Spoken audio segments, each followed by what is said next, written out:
So we're here, ready to go.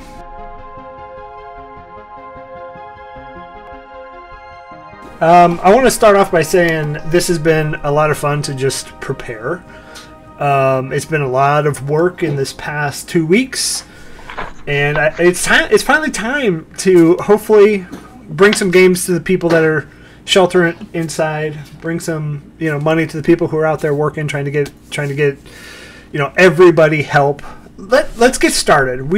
I'll give a quick update of what we're doing. So we are FeatherFall Tabletop. We have a series of 4 one-shots going on today. The schedule is going to start with Force and Destiny, which is a Fantasy Flight Games. It is going to be the beginner game, so it's rules light in the Force and Destiny world, but we will go through and we'll explain each of the mechanics. Next, at 3 p.m., we will be going through D&D 5e with the Githyanki Gulag. And that's going to be by our friend Ty of Hitchhiker of the Mind and owner of DM Emporium. They will be running through that with another group. And then at 6 p.m., we will be doing Impulse Drive with our very own Jen Quixote. They will be running through that as another one-shot. And at 9 p.m., we'll be doing Kids on Bike with our very own Two Socks. So it's going to be a lot of fun today. Make sure you hang out. Try and hang out all day. Boost us if you can. We're here doing this for charity. The charity is Direct Relief, which is helping all 50 states in the United States, and it's also helping over 80 different countries try and get the services needed, just trying to help where possible and trying to help through this pandemic that we're going through. So with all of that said, we appreciate you all being here. If you can't donate, don't just hang out, talk in the chat, have fun, listen to some games. If you can, our goal is a lofty $300 for today, and we're going to do our best to try and meet it. Down below, if you are interested in donating, there is a donate button. Don't click the donate, click the Nat 20 over COVID-19 logo that our very own Goblin Mom Cole was able to create for us, and that will take you to our Tiltify campaign. That goes directly to them. We're not intermediates or anything. It is directly to them. With that said, I do want to say we are sponsored by a couple of awesome people. So we are sponsored by Found Familiar Coffee. They are huge in the community. They are helping other artists. They're doing what they can. They're a small business, and we're trying to help them out as possible. So if you're interested in coffee while you're stuck, I know they're still shipping. I know they're still working. Support them. You can use foundfamiliar.com/featherfall. Get 10% off your first order. We are sponsored by Skull Splitter as well. There's a link down below. Use FeatherFall in the promo code, and we're good to go. So with that said, it's a mouthful trying to get all of that out there. We're going to be going for 12 hours today, so hang out. If you can't stay for a full game, we appreciate you being here. I'm joined by some pretty awesome people here today, and we're excited to bring you some games. So we're going to start in the bottom left corner of your screen, which is Chris. Chris, if you want to introduce yourself, give what you can, or just I'm Chris. All right. Well, my name's Chris. I'm a big fat nerd, so I enjoy Star Wars. I enjoy digging up all kinds of lore, and I love role playing games. And this is my first experience with Star Wars as a role-playing game. Usually I'm a D&D fantasy sword and board type guy. So nice. Well done. Okay, moving up, Sean. Hello, I'm Nir, or Sean. I'm the Pirate King, obviously. Hello. You can find me either on FeatherFall Tabletop Gaming or Scripted. I'm also going to be probably soon here starting up my own channel. Be doing gaming and all sorts. I do D&D, pretty much everything, so... Nice. Hello. Welcome. And Sean, you are in our Den Thay, and it's been a brutal grind through that Doom Vault. Yes. Then we'll go bottom right, Ray. Cool. Heyo, I'm Ray. You will find me all over FeatherFall in a whole bunch of one-shots, Custrad, and a couple of other things here and there.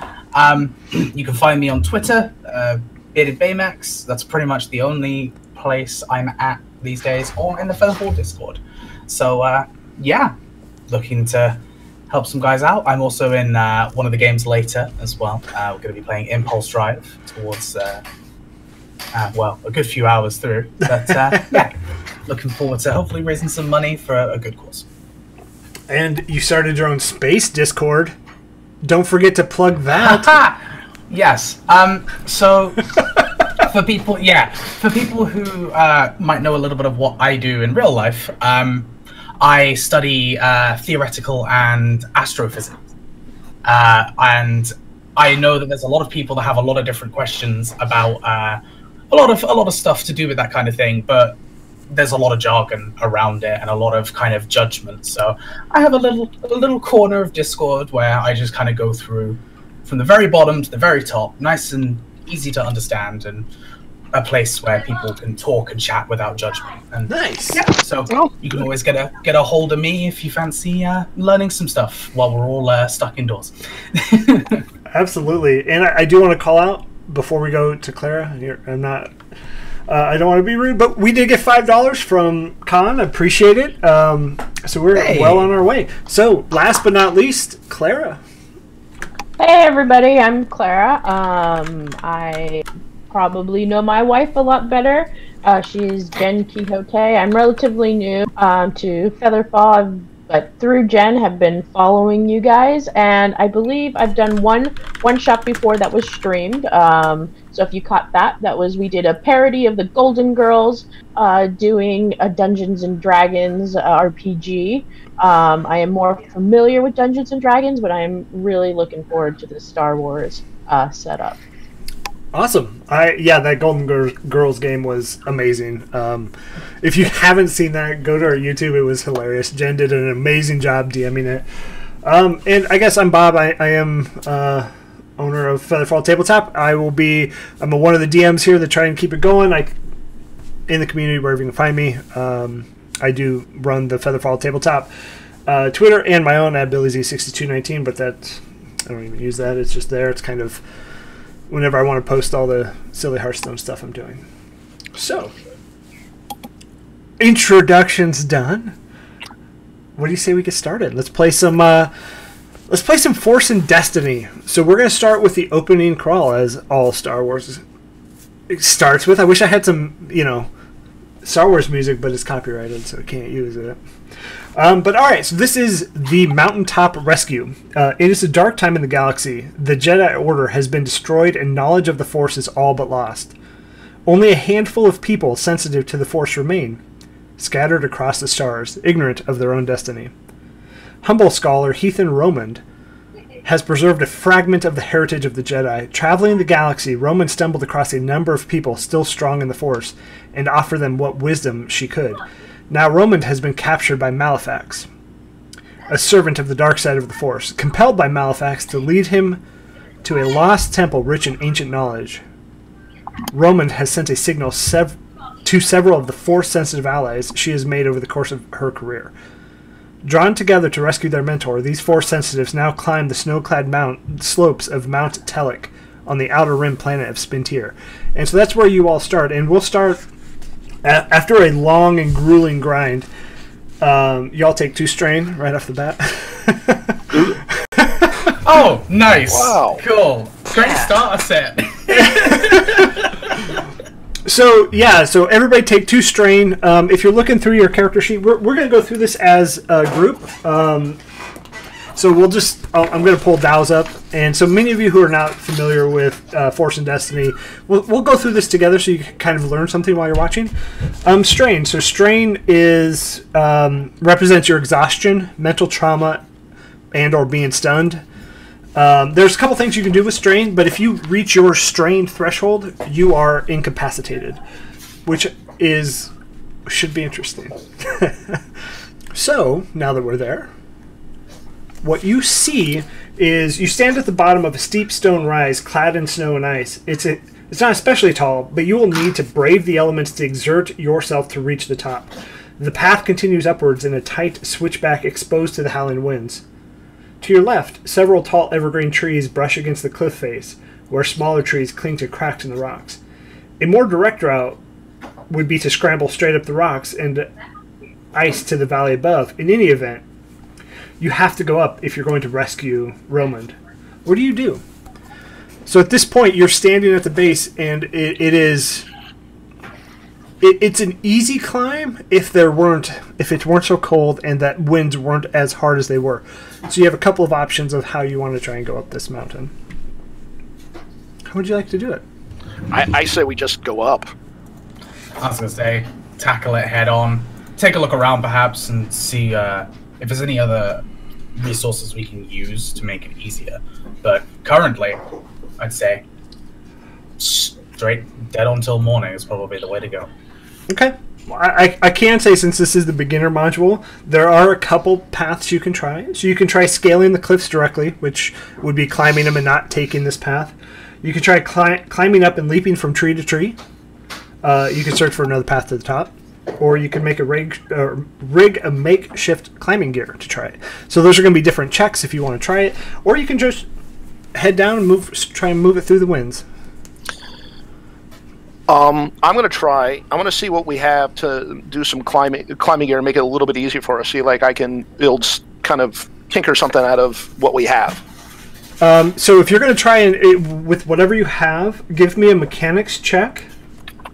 And so you're going to roll your mechanics skill. And then the challenge difficulty is going to be a 2. So you would add 2 purple dice into that.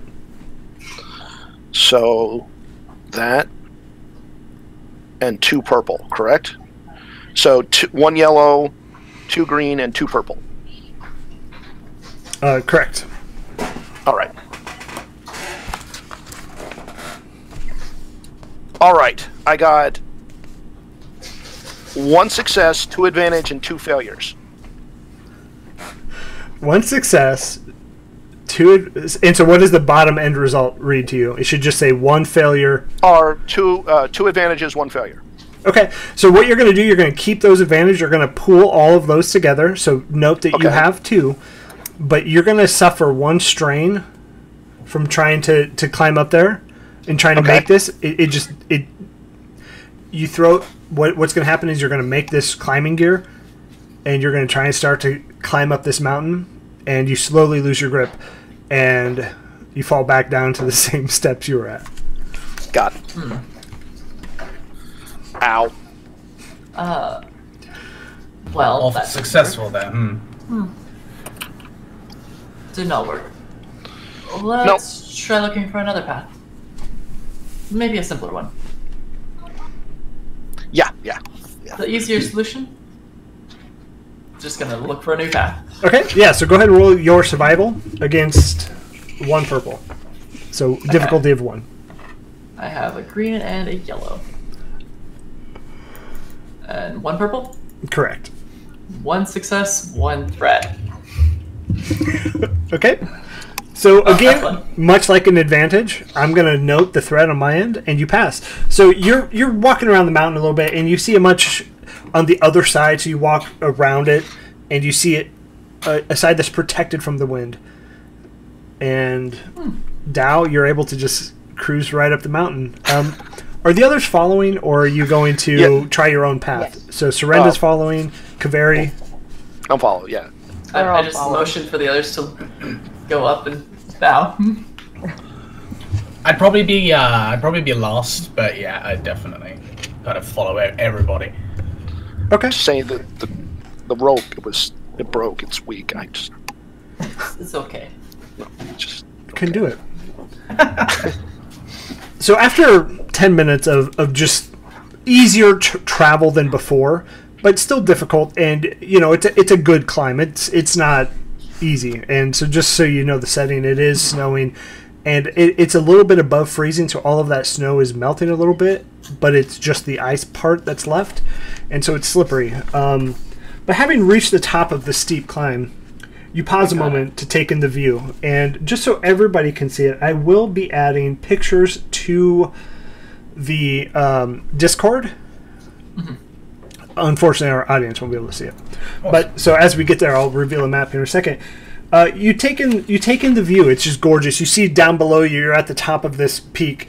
Down below you is this large, expansive valley with a nice lake in between. And at the very top, you can see the mountains just keep going. You're now quite high up in these slopes, even though it has this valley that's here. but spread out before you is a tapestry of icy peaks, snow-clad forests, and rolling hills. Above you, still the forbidding summit of Mount Telek, reachable only by passage through a densely wooded valley. You figure it's at least another hour of hard going before you reach the temple where Malefax hopefully is holding your mentor, Roman. But before you can resume your hike, a flickering, ghostly image appears before you. He appears to be an older Sarian male wearing simple robes, but comprised entirely of silvery blue light. Hello, I am the gatekeeper. Welcome to my valley. You handled the climb okay. It could have been better, but surely it could have been worse. You may be useful in my aid here. But first, before I let you proceed, what are you doing here? I'm here to rescue my friend. I'm here looking for some answers.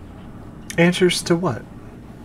I was told by my aunt that she knows the answer about the Jedis, and I found this blade and I uncovered my saber. Like, I found this blade and repaired it, and apparently that's really something special. So I was told to ask her about all of it, and she would explain it to me. Can I go up to the figure and just kind of try to wave my hand through? Yeah, absolutely. It's a hologram. Yep. So as you approach, Just a little bit more curious about this technology. as you approach, you take your hand and kind of slice it in between the gatekeeper, and it just passes through with no issue. And it kind of flickers a little bit, but then as your hand leaves, it just remains that solid. Okay. Is there anywhere that I could look like it's being projected from something? Well, what you would see is above this. It's almost like an octagonal shape, but it also is flickering, and it looks like it's a projection down from that shape. Okay. This is interesting to be out, this type of technology out in nature. And, sorry, it's a polyhedron, not a octagonal. Polyhedron. Okay. Can I ask the hologram who put it there? Who put what here? Who put you here? Oh, I've been here for quite some time. I would imagine that's lost, but I am here to protect this valley and the Jedi Order. The Jedi. One of the few people that can still be called that is one of the people that you have failed to protect, clearly. And I would like to stop for 1 second and say we just received two $20 donations, one from Anonymous, so thank you, Anonymous, and one from Styx. Thank you, Styx. Thank you. Thank you. Yeah, you guys are amazing. We're well on our way. Maybe 300 wasn't so lofty. All right. Don't jinx it. Yeah, right. We're gonna hit like $2.99. You can be $2.99. Somebody will. Yeah. Don't forget the 99 cents. Yeah, $2.99. Someone's gonna do 99 just as But so where they left off was to protect my valley and the Jedi Order.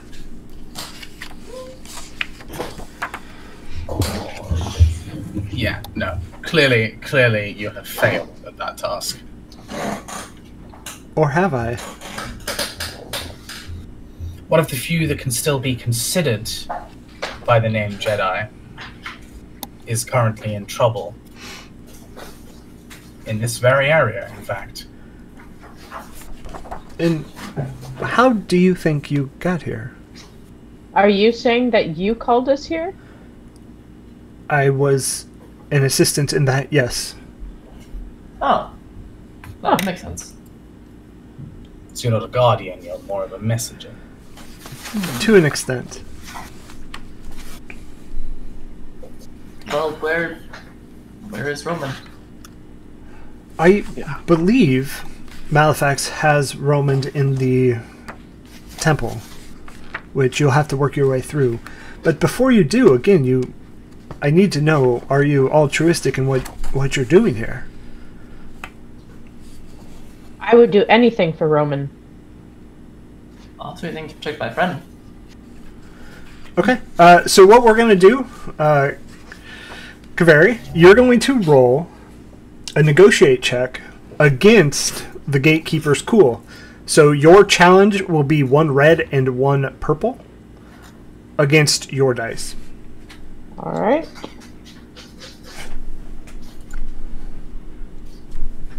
Two successes. 2 successes. Perfect. And he goes, I will aid you in this. This challenge will not be easy. There will be... Let me step back 1 second. Malefax has been here for a few weeks, and the dark side of the Force has tainted the people living in this valley. So you will be challenged along the way up to this temple. I will aid you as best as I can, but remember, this is your journey, and he kind of shrugs his shoulder a little bit. Your destiny. So are you saying we shouldn't trust anyone else? Use your senses. Use the Force, Luke. Sorry. I'm going to have so many just lame Star Wars lines that come in here. Do it. Embrace it. Embrace it. I love it. All right. And so that flickering image disappears. And before you is the valley. So I will go ahead and post that into the Discord chat. So there will be 2 copies. The first one that I share is the bottom half of this map. The top one that I will share is the top half of the map. Okay. Okay. First one and second one. So you're at, if you were to look at this map, you're at the portion that's in the bottom of it, right next to the Force and Destiny. There's the path that kind of leads to nowhere, and it goes off of the map. That's where you are, right before the bridge. Okay. But this is the valley you see. So down in these lower parts, the snow has kind of melted because it's protected from the wind, and the sun just hits it. At this altitude, the sun is much more intense than, down off to the sides where the snow kind of protects and the clouds do. But yeah, before you is just this valley. What do y'all want to do? Can I see if I can grab the polyhedron?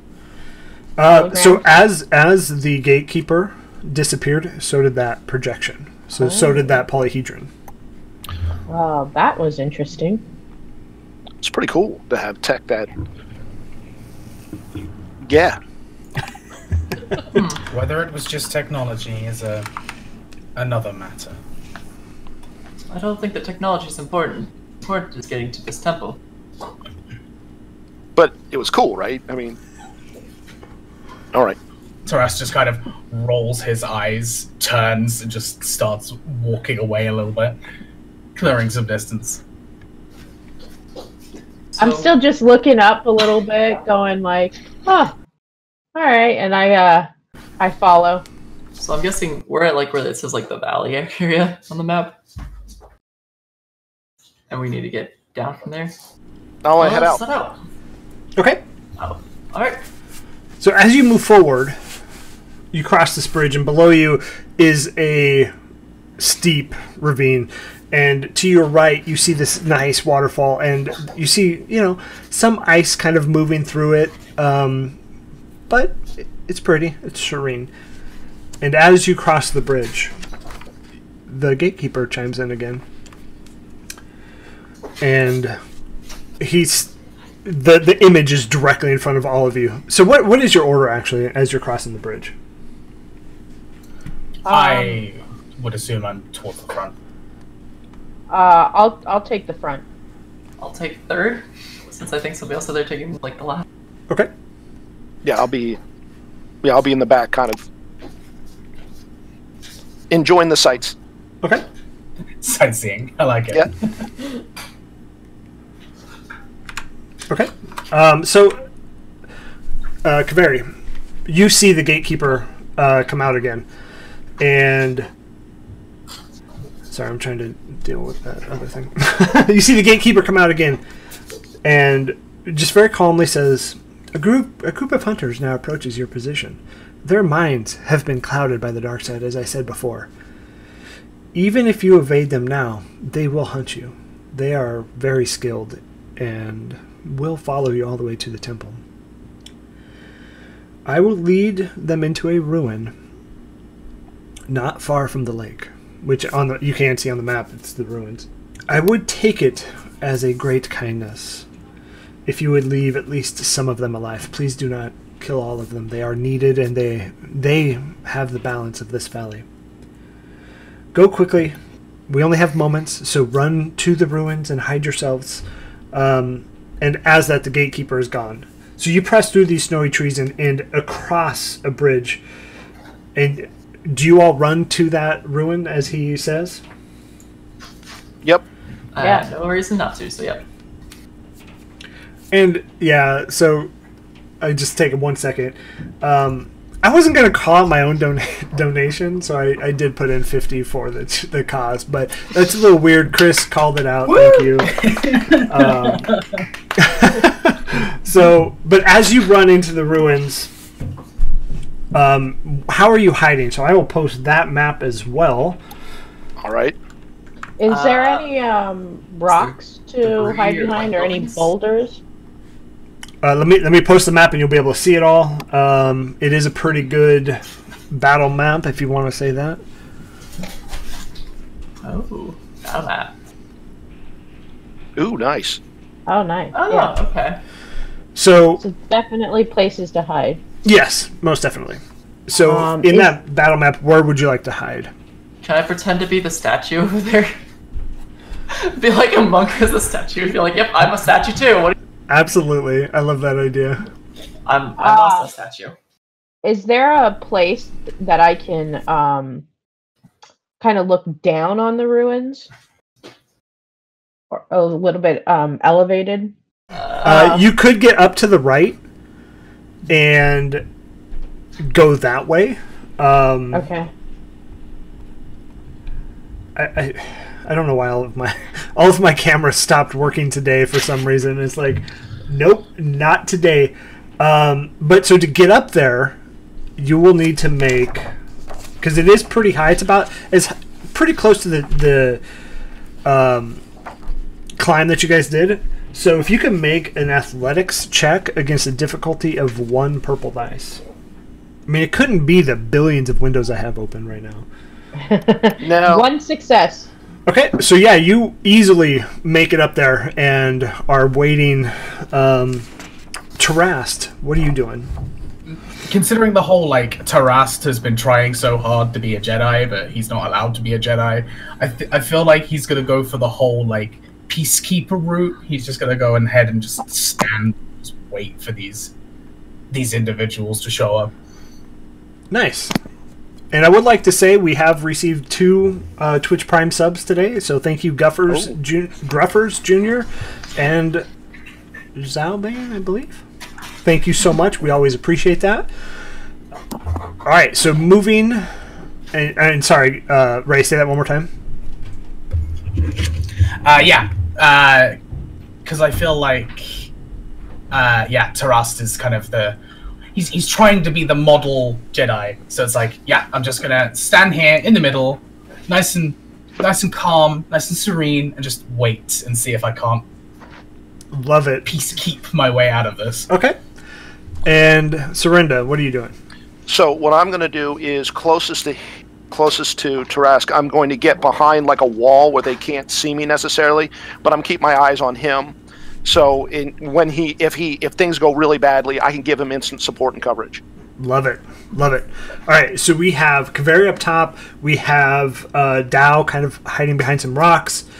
Serinda is just settled up against some, ruins, if you will. Yeah. And Tarast is standing there at the ready. So as you guys wait, you see 5 of these hunters, and their faces are almost like they're frothing to an extent, so they've gone mad with the darkness that's kind of plagued this, and it's almost like a relentless hunt for you. So imagine like is it like rabies? Kind of. Imagine like a werewolf as they just turn to werewolf and they're like so that's where it's at. And the initiative. Go ahead, Chris. So they're obviously not, like, when I take a look at them, they're obviously not in their right mind. Like, there's something obviously... Yes. You can clearly see that something is a matter, or amiss, or something is wrong. Okay.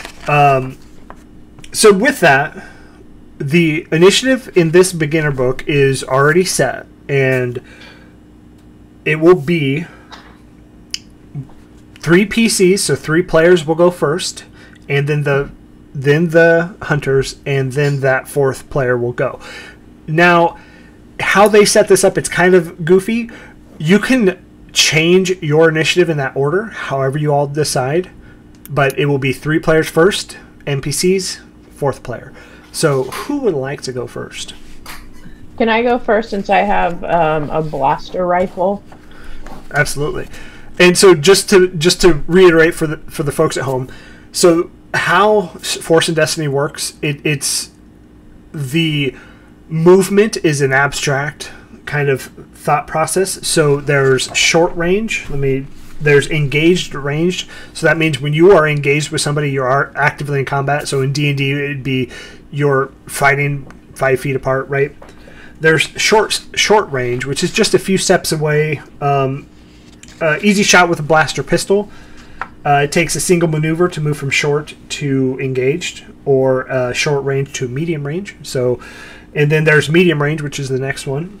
Opposite sides of the room, an average shot with a blaster, still close enough to easily be seen and heard. Then there's long range, which long range down the street, maybe a hard shot with a blaster rifle. A blaster pistol cannot make this shot. Characters must shout to be heard clearly. And then there's extreme range. So extreme range we won't hit in this, but it's essentially you may be able to see a person, just a tiny figure, but you cannot hear them. That's how far it is. Okay. There are some weapons in the game that would be able to make that shot, but none of us have that, and we won't be dealing with that today. So, Clara, I'm going to say, while you're up top, Kaveri is going to be at medium range. So how that's going to work, are you wanting to take a shot? How exposed am I from being up the top? Not very exposed, because if you're back far enough, you can't even see your party because of the edge of the cliff in your way. But where you're at, they could see you if they looked, and you could lay down and they won't be able to see you. There's maybe a tree or two up here, a boulder that's there. Okay. Would this take up an action if I looked around before I aimed and shot? So how this would work is if you're going to aim, that's a maneuver, and your turns, you get 1 maneuver and one action. So the possible actions would be performing an attack, so that shooting the rifle would be that action, using a skill, using the force. You could use your action to perform a second maneuver. The second maneuver would be movement. So if you're going to move from medium to short range. The third one would be if you're going to move from, whatever. You could use a stim pack. You can ready a weapon and aim it. So if you're going to choose to use a maneuver to aim, you will get a boost dice to do that. So there is advantages to aiming. You could use you could take cover. So you could, if somebody's shooting rifles at you or something, you could use your maneuver to take cover. That gives them a setback dice, which a setback dice is much harder to succeed. So if you want to aim, that would be your maneuver, and then you could use your action to shoot. And I do want to say, we just got $10 from Mom. Thank you, Mom. I don't know who Mom is, but I love it. Love you, Mom. I assume it's all of our moms or somebody's mom. It's a mother that clearly cares, and I love it. Okay, then I will take cover and shoot, I guess, without aiming. Okay. Yeah. So go ahead and if Kaveri, let me double check. Sorry, I got all my character folios all around. Kaveri, you would have a blaster rifle, and your dice pool is going to be 1 yellow and 3 green against medium range, which would be 2 purple. All right, I have 4 successes and 2 advantages. 4 successes and 2 advantages, so that brings you all up to a total of 4 advantages, so make sure you keep track of those. You can use them as you see fit, but just to be clear, the 4 successes should go against their soak, which their soak is 3. So you end up doing 1 damage to one of them. Awesome. And at that point, so Kaveri has taken the first encounter. Who would like to take, or the first initiative slot? Who would like to take the second initiative slot? I'll take it. Well, actually, I'll take it after Tarask. Are you gonna go? I was gonna take the 4th since I'm like away from you two and you guys are right next to each other. So. Okay, I'm gonna go. Yeah, I'm sorry, I'm pointing the wrong way. Tarask? I would win this encounter hands down if that was the case. Hell yeah. I did, didn't I? Man. It's perfectly great, though. I'll call you T. How's that? I'll call you T. And so, just to be clear, Adam as Llamas and Jen didn't donate, they redeemed channel points to give you a D4. So since we don't play with D4s, I will give somebody a boost dice. Okay. I don't know if they call that who. That was for my wifey. Yeah, so Clara, you get a boost dice whenever you would like to use it. And then Adam, I didn't see it, so it'll be for whoever wants to use it. We'll give it to the person right now who's going. Yeah, so Tarast. Tarast. T. Just say T. It's okay, I kind of forgot everyone's character's names for a second, so it's fine. There's a Tarast that comes up. Tutorial. Ray. Yeah, I would like to jump in just because I'm in danger, so I would like to... So at this point, you are at medium range of the hunters that are approaching you. Is there anywhere that I can maneuver to duck behind some cover so that I'm not standing out in the open? Absolutely. Cool. I'll go ahead and spend my maneuver for that then. Would you say I would still be in medium range? Yeah, you're close to Serinda, which 100%. Yeah. Okay. I will attempt to non-lethally Love it. pop my blaster pistol just like in their legs or something, just to get them to stop going crazy, essentially. Okay, yeah, so your blaster pistol is... it's 3 greens. 3 greens against the 2 purple. 3 successes, but 2 threats. 3 successes, but 2 threats. Ooh. Okay. Yeah, so you hit, and the blaster pistol just hits off of their leather armor that they're wearing. And their soak is 3, so they don't take any damage, unfortunately. But it does hit, and it leaves a nice smolder. Oh, that's good. It's like in The Mandalorian, where he just keeps all of his Mandalorian armor just keeps taking shots. That's what it looked like. Dang but it. they have leather armor. I could have swore this pistol had more kick to it. Gosh, no. Alright. Did you forget to charge it? Yeah. You're like... Turn it off, turn it back on again. Give me a second. I swear a second. Hold on, let me reboot. Hold on. Alright. Serinda. Oh, so I'm gonna take one. I'm gonna take a rock and chuck it at one of their knees as hard as I can. Sure, this will be fun. Like, I will let you use your brawn okay. for this. Cam, actually, or Ray, I'm sorry, I may ask you, how does improvised weapons work in Genesis? Do you know off the top of your head? Not off the top of my head, actually, no. So, yeah, let's just do a brawn check. Like, if it doesn't directly translate, I suppose, depending on like your interpretation, it may be more difficult than normal. Yeah. I would say it's going to be, since you're medium range, it will be your brawn against 3 purple. Oh wow. So, challenge for sure. Okay. But you do have a boost dice from Adam as Llama somewhere, so if you want to use that, you can. If not, I'm going to use that, yeah. Oh, yeah. Okay, so the only boost dice left is for Clara. You do have some advantage, so you guys have a pool of 4 advantages, just so you know. How do you use advantage exactly? I'll explain that right after his turn. Okay. Okay, so with the boost dice is another green. It's a boost dice, so it's a light blue. Okay. Sorry. Yeah, the So one with the purple. My brawn against, which is 1 yellow, 2 greens. I'm sorry, a boost dice and 3 purple. Yes, correct. All right. This will be fun. Bad. I have 1 advantage but 2 failures. Okay, I mean that's fine. So with attacks, failures just you're not going to hit.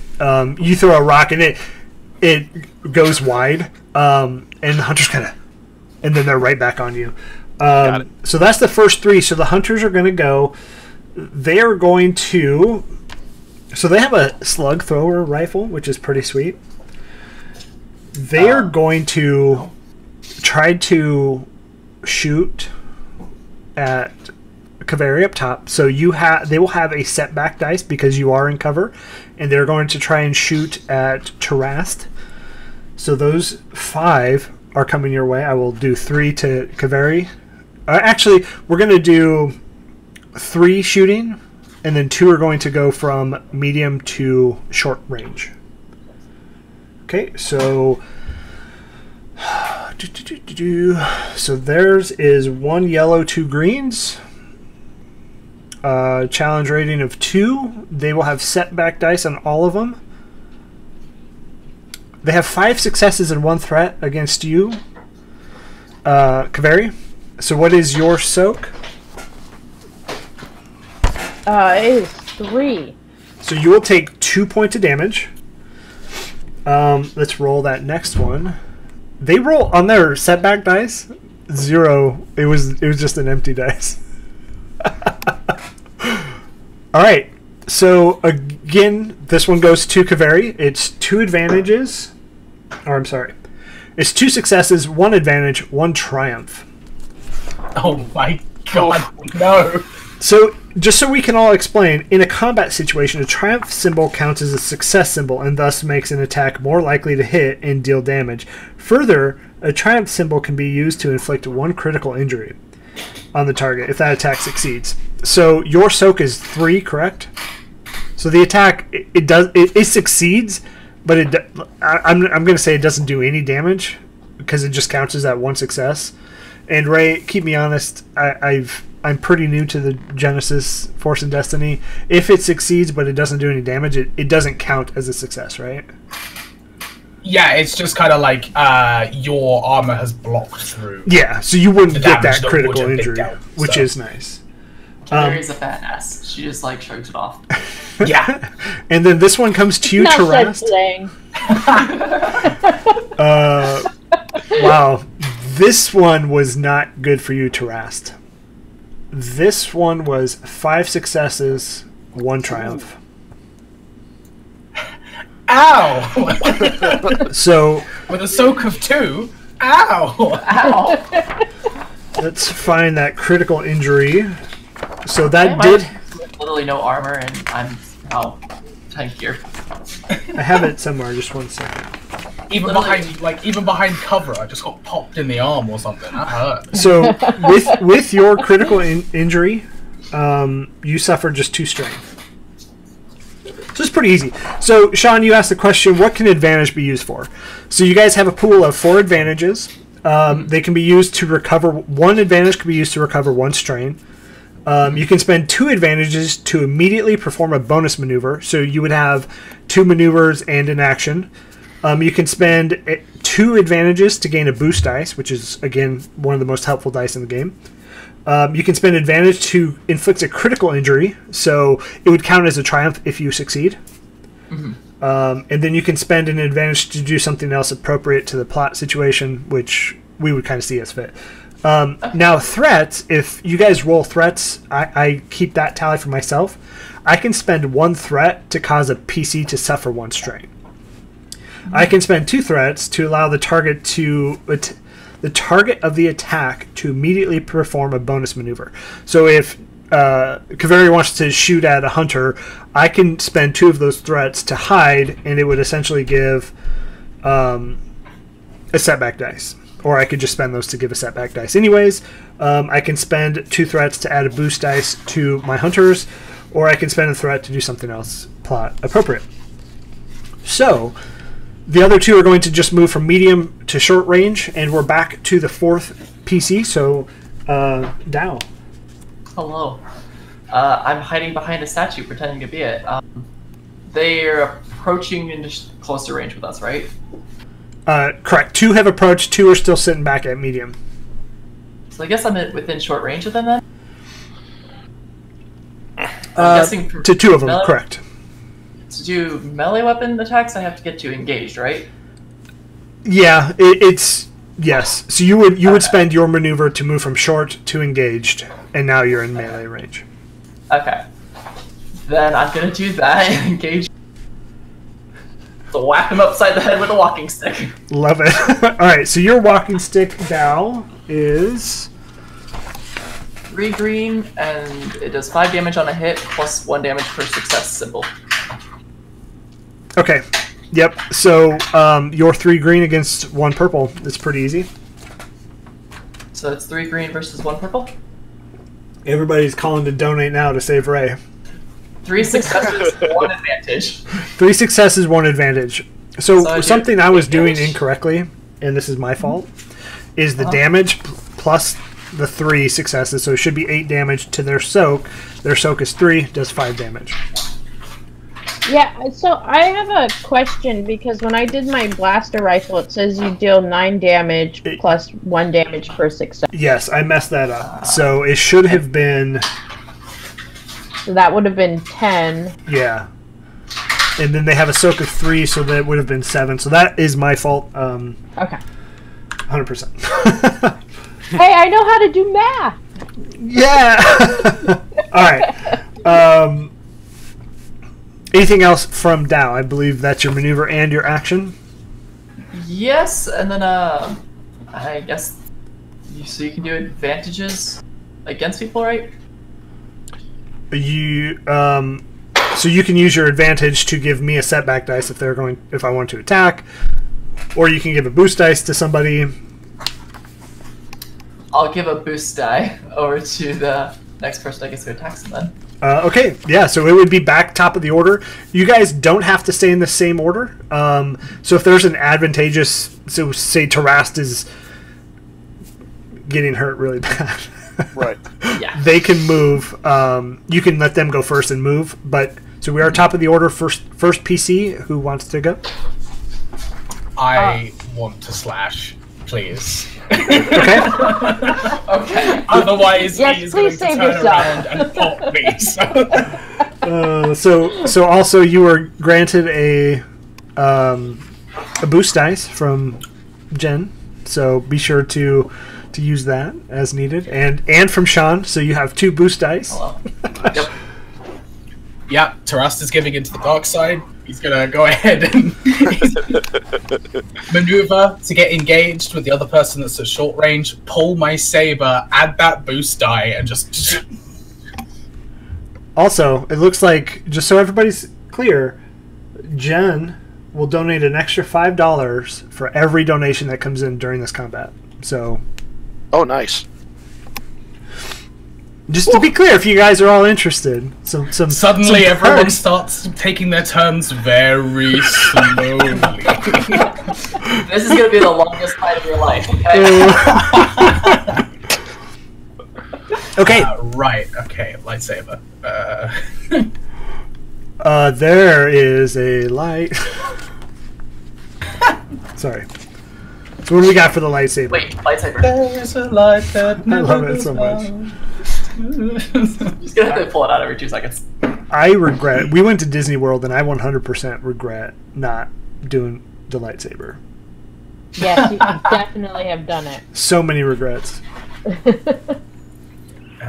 2 difficulty? Sorry, it would be 1 difficulty in melee ranged. Oh, hell yeah. Heck yeah. 3 successes, 2 advantages. Okay, that hits. What's your damage? Lightsaber is 6 damage plus 1 for each success, so 9. And because it's 2 advantages, it's also a critical injury on whoever I hit. So they have 3 soak, and you do 6 damage and a critical injury. So they're going to take the critical injuries for NPCs work a little bit differently. They don't have strain, so they're going to just take an extra point of damage.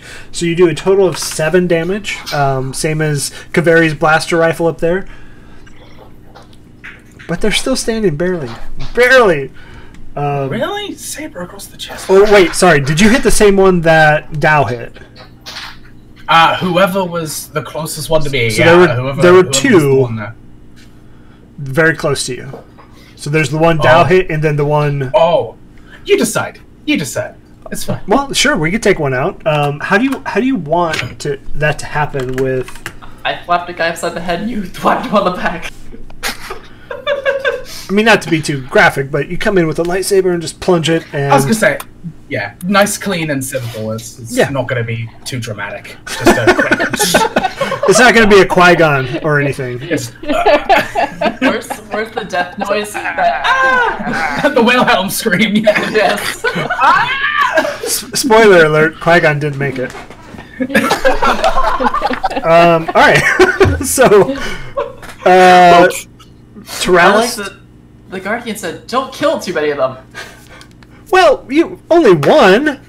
Don't I mean, kill don't them. I'm sorry, kill how them much all. how many are there right now? There's 4 left Four. after the one that 4 Tarast left, hit. One is very injured after the one you shot. Tarast, you have the ability to spend advantage points if you want to do another maneuver, or you can take... There's also an ability to take 2 strain if you want to add a maneuver. So remember, you do have a strain pool that you can pull from, but your choice, you can end it there. You still have 1 that is in short that will come to melee range with you. Or you could just move past your turn. Right? Anything you want to do there? No? Okay. No? Okay. So we'll move to PC slot 2. Okay. Move to PC slot 2. Who wants to go ahead and take that? I'll go. Can Okay. I shoot at the person I had shot before? Absolutely. So you're still medium range, so that will be just 2 purple against So your... I personally like to play with props, so I take aim with my blaster rifle. Oh my goodness. Alright, so your maneuver to take aim.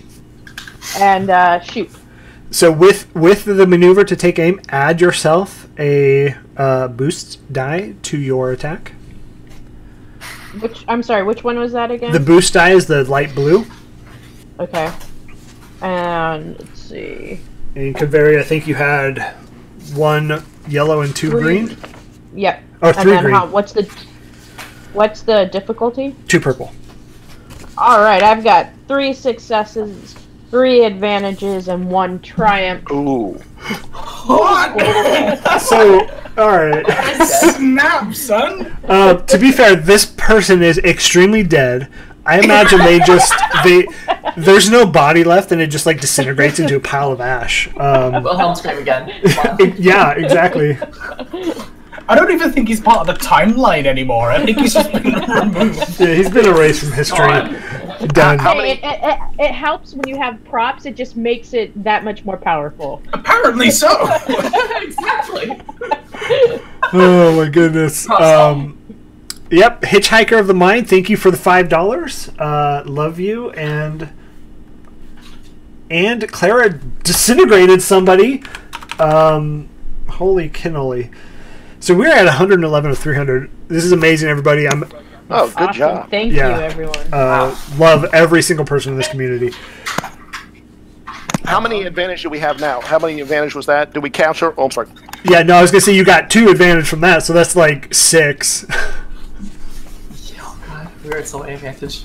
Yeah, that was 3 advantage. Oh, 3. Sorry, that's 7. 7 advantage you have. Okay, so PC slot. Anything else you would like to do, Kaveri? You could use an advantage to do a maneuver or something. If not, you can pass your turn. No, I think we're good. Okay, so... I think my job's done. yeah, disintegrating these hunters.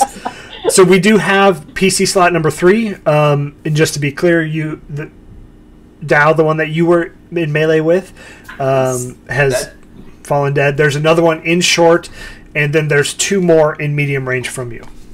So I have a question. Did the guide say that a couple, or did he say a few? So I would take it as a kindness if you would leave at least some. Some. Holding the Guardian on specifics. One or more, I would say, is perfect. I think maybe we now might be the time to start lassoing them up. Yeah. Hey, it's your call. I mean, you could delve into the dark side of the Force. That's fine as well. Yeah, embracing my inner dark side, I've had enough. I guess I'll take the next slot. Okay. If you're good with that. Yep. I'll use my maneuver to approach the other guy who's not... I'm gonna try and non-lethally thwap him with a stick instead. Maybe conk him out with a stick to the head. Okay, non-lethal, heard and understood. Go ahead, and that would be 1 purple against your melee. Okay. Roll that. I got 2... Go ahead, sorry. 2 successes, 2 advantages. And your stick does... 5 damage. 5 damage. Plus 1 damage per success. You guys, I need to nerf the beginning campaign. Hang on. I have a lightsaber that does 6 damage. You're telling me that your little stick does 5? I have a walking stick. Hey, you forgot to charge it. You forgot to charge your kyber crystal's going out. Was I just whacking them with the handle? Was that what I was doing? Okay. Yes. It's not fully charged yet. Sorry. You gotta be you know, a little later in your series. Your crystals are just slightly misaligned. I need a portable battery pack in order to... I know there's an advantage thing in here. It says spend advantage to do something else appropriate to the plot and situation. Can I spend advantage to try and knock this guy out? I mean, yeah, you could. So with that though, it would be I would give you a boost dice because that seems more appropriate. So you would be spending the 2 advantages. Okay. And I just gotta say, Jen, matching ties $5, amazing. Again, thank you so much, Jen, for that. Heart hands, everybody. Oh, hello. Okay, I'll get Pusheen. Oh man, this is great. So see, it's on cue now. Right, got it. Understood. So go ahead and just roll a boost. Yeah, that blue die. Okay. Let's see. Gives me 1 success and 1 advantage. Okay, so you did 5 damage plus 3 successes. Mm-hmm. So you do -3 is 7, and you add an advantage to your pool. So you don't get to knock them out yet, but they're very close. Close. Wow. Okay. All right. He's close. But it's their turn now. It's their turn now. So the 2, I'm going to say Kaveri is still in cover. Tarast is not in cover, and Dow is not in cover. So the 2 that are most important are going to be. I will say Serenda's just hucking rocks from behind the ruins. It hasn't come out yet. So they're going to take 1 shot at Tarast and 1 shot at Dow. All right, so they are. Sorry, Tarast. They are 1 yellow and 2 green. And just to be clear, it will be 2 purple. I'm going to give them a boost dice for the threats that I have, and that will cancel the threat. I have no more threats. But 4 successes, so they do. Their 7 plus 4 is 11. I imagine that hits you, Tarast. Yeah, just a little bit. But there's 3 successes, or 3 threats. So you guys add 3 more advantage to your pool. I feel like these are just like everywhere. So how much damage was that?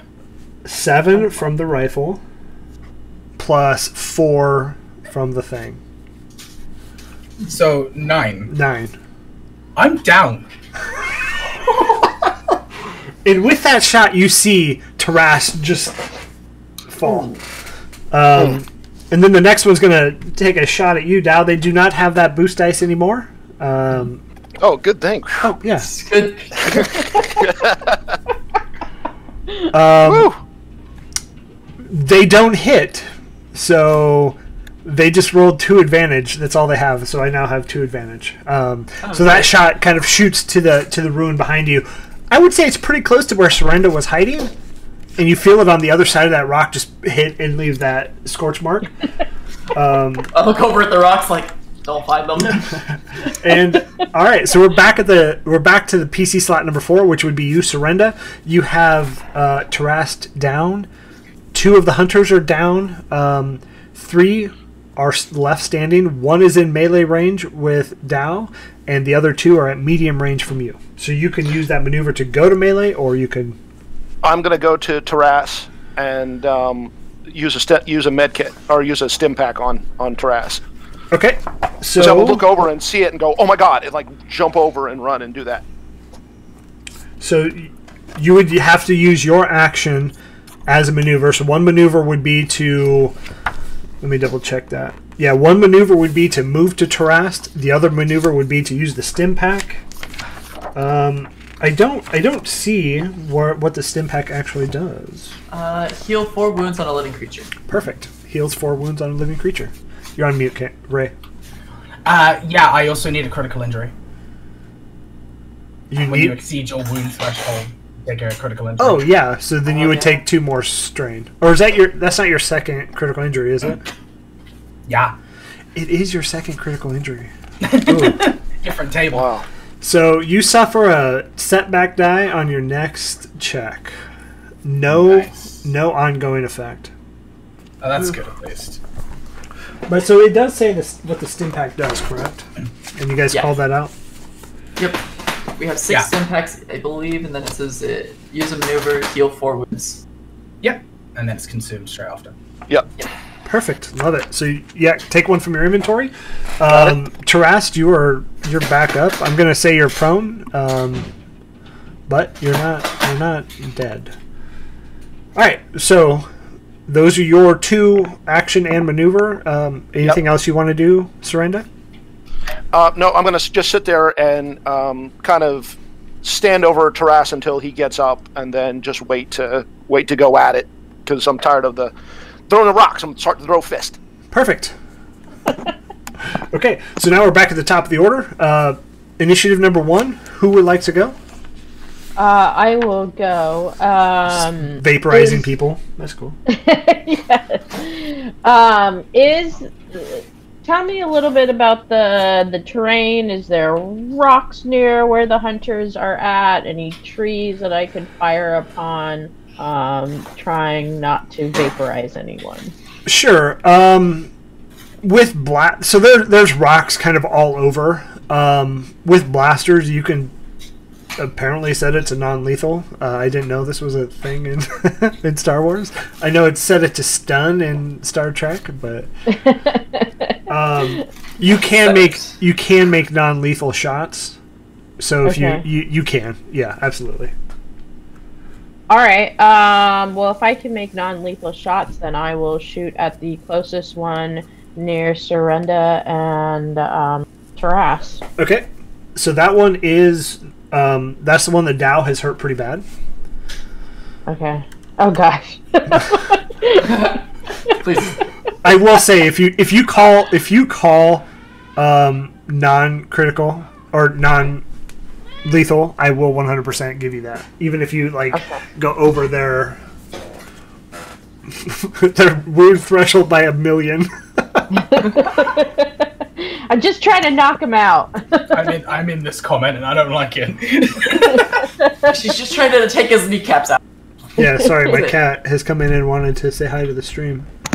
Aww. Furries. All right. Well, I She doesn't eat have ferrets. 3 successes I think my and ferrets 1 would chase her. advantage. Say that again, Clara. 3 successes and 1 advantage. 3 successes and 1 advantage. That hits for sure. And so your damage is 100 plus 3?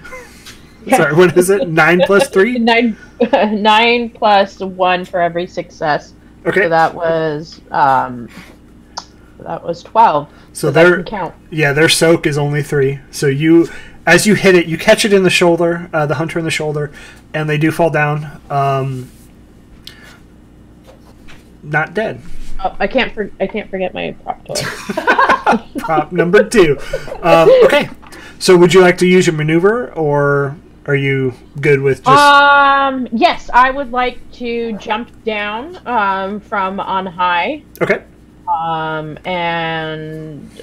I... Would it be too much to still go behind a rock? Or a ruin? You could... There's a couple ways you could do it. You could suffer 2 strain to do that additional maneuver, or you could use 2 of your advantage dice and do it. So you guys have a pretty sizable pool going. We have like 7 or 8, 9, something like that. What is it? We have 11. 11. Yeah, I've been. Use 2 of those to just go. You know? Yeah, absolutely. No, I think I'm good. I'm not going to use them. Okay. Living on the wild side, huh? Yeah. All right. A little exposed out there. So number PC slot 2. Who wants to take that second initiative slot? Serenda's ready to go. Yeah, so I'm gonna. I've had it with this rock throwing business. I'm gonna go up. I'm gonna maneuver up to one that I can get within melee range, if possible, and punch him out. Okay. Yeah, so if you're going to run up to melee, that's going to be moving from medium to short is a maneuver, and then moving from short to engaged is another maneuver. So if you want to spend your advantage dice, Yep. so you're going to spend 2, so you're down to 9, and then it'll be your, I think Sorenda does have a lightsaber, so your lightsaber attack versus 1 purple. Okay. And I'm going to. If they have a weapon, like one, I'm just going to cut the gun in half. That's what I'm doing. Okay. I will let you do that for another advantage dice. I love it. Okay. So we're down to 8? Yeah. Okay. So, I'm sorry, what is the lightsaber? Sorenda has lightsaber, which is 2 yellow and 1 green. Against 1 purple? Against 1 purple. Okay. How are you better at it than I am? Remember, use the Guardian class. Guardians are supposed to be strong. He took a master class. Nope. I listened to a TED Talk. It's so... It's 1 success, 1 advantage, and 1 triumph. So, okay, so that hits. So your damage is 6 plus the 1. Yep. Plus the triumph, which critically injures them. And again, against NPCs or just like mobs, the triumph just counts as another point of damage. And then you add an advantage to your pool. And with that, so I will say if you get a triumph against like so if you were to get it against Malefax, it would critically injure Malefax because he's like a big NPC. Against mobs is just another damage. So so you did 6 plus 1 plus 1, and you have your advantage. So they have 3 soak, and you're going to do 8 minus 3 is 5. Last time I checked. And is that the one that Dow hit? No, that one's down. Sorry, that one's... Yeah, Yeah. that was the one. He's unconscious at my feet, like, oh, well. Alright, so you're just grabbing one of the other... Yeah. Perfect. Okay. Yeah, I'm just... No, go ahead. My tactic from here on out is just to unarm them. Because I saw one of them get blasted. I'm like, oh, well, let's just take the guns out of their hands is my... Love it. And so as you do that, your lightsaber just comes down, and it cuts this gun just straight in half. Alright, so... I'll take the third one. Yeah, third slot. Who's getting up off the floor? I'm gonna do a maneuver. I'm gonna spend 2 of our advantage to use the other maneuver to get in. Okay. Which I believe we just had 9, I believe. So Yeah. we were at now. So you're we're 7. at 7. And I'm gonna slide in under with my stick and try and trip up the person that Serenda's at. Okay. So just whack him under his legs and make him conk his head on the ground and knock himself out. I love it. So, yeah, go ahead and roll. Alright, let's see. Also, Ray, I'm sorry you're getting called out in the chat to go to a Jedi school. So, 2 successes, Stop 1 thinking, advantage. Ray. 2 successes, 1 advantage. All right, so what's your damage on that? It is 5 plus the 1 damage per success, so 5 damage plus 2, 7. 7. So minus their 3. Still not down yet, but I will give you that you trip them and they are hurt. Okay, so it's going to be their turn. They're going to use their maneuver to stand up. And since he doesn't have a weapon, he's going to just try and bash you with it. Just whatever is left. And so I'm just going to give him 3 green. Not anything crazy. And they're in melee, so it's 3 green against just 1 purple. Actually, we'll just go 2 green. So 2 successes and an advantage. So 2 plus 3 damage is 5 against your soak, Dal. Okay, that would be 1 damage to me, because I have 1 damage? a soak value of 4. Okay, perfect. And then the other one is at short range to you still, and so they're going to take a blaster shot, which again, their blaster is 1... I got too much stuff open. It's 1 yellow and 2 greens against short range, which is 1 purple. And so that is 1 success and 4 advantages. Got a lot of advantages. So 7 plus 7 plus the 1 is 8. Against your soak was 3. Mine? Yeah, 4.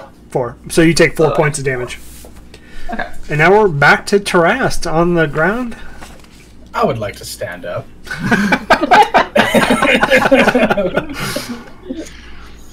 I would like to hide and cover, and I would like to use a stim pack on myself. Perfect. And that is all. I don't think I can afford to do anything else right now. Alright, so go ahead and heal those 4 wounds. I mean, if you would like, you could use some advantage dice and move to cover. Yeah, Actually, I mean, I've already gone down once. I don't want to go down again. So yeah, I'm going to go ahead and spend that. Actually, I don't think you can do that. I'm sorry. So... Can I take the strain? I can take 2 strain to take an extra maneuver. Characters can never perform more than 2 maneuvers during their turn. So, Curses. So just that is one thing. If you use your action as maneuver, you cannot use advantage dice or take the strain. If you used your action, you can, which is kind of silly. But so you stand up, maneuver, stim pack, second maneuver. So please remove that from your inventory. Yep, no worries. And that's the 4th PC slot. So we're going to go back to the top of the order. Who wants to take that first one? Actually, Tarast, if you wanted, you could take that first one and move and do whatever. But so we'll go with Serenda first. All right, I'm going to close the one that just shot Dal with the blaster. I'm going to go into melee and punch him. Okay, so you'll use your maneuver. It's short to engaged, which is fine. Yep. And Ray, remind me, there's no penalty for leaving engaged to go to another engage, correct? Not like opportunity attacks? As far as I know, Genesis doesn't do opportunity. I might be wrong. Which is nice, by the way. Oh, I forgot. I'm still engaged with somebody. But it's not like D&D where you get an opportunity attack, so you're okay. Right. Plus, I'm also engaged with them, so you're good. Yeah, and Dal's up next. All right, so then I'm going to go to engage, but I'm going to do the same thing, cut the blaster in half instead of punch him. Love it. Yeah. I will say I love the fact that Genesis really encourages, or Force and Destiny really encourages that table talk and that collaborativeness to plan your turns out.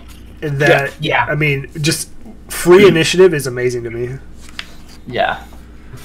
Yeah, I so like that's the what I'm, group dynamic initiative more. Yeah, I really really enjoy that. So sorry, Chris, go ahead. I'm sorry. That's what I'm going to do. I'm going to disarm. I'm going to cut the blaster in half again so I'll attack the blaster with my lightsaber. Okay. What is the challenge? It would just be that one purple for engaged. 3 successes, 1 triumph, and a threat. 3 successes, 1 triumph, and a threat. So that hits. So your lightsaber 6 plus the 3 plus the triumph, which would be 10. You cut the blaster in half, and you do. I'll say it.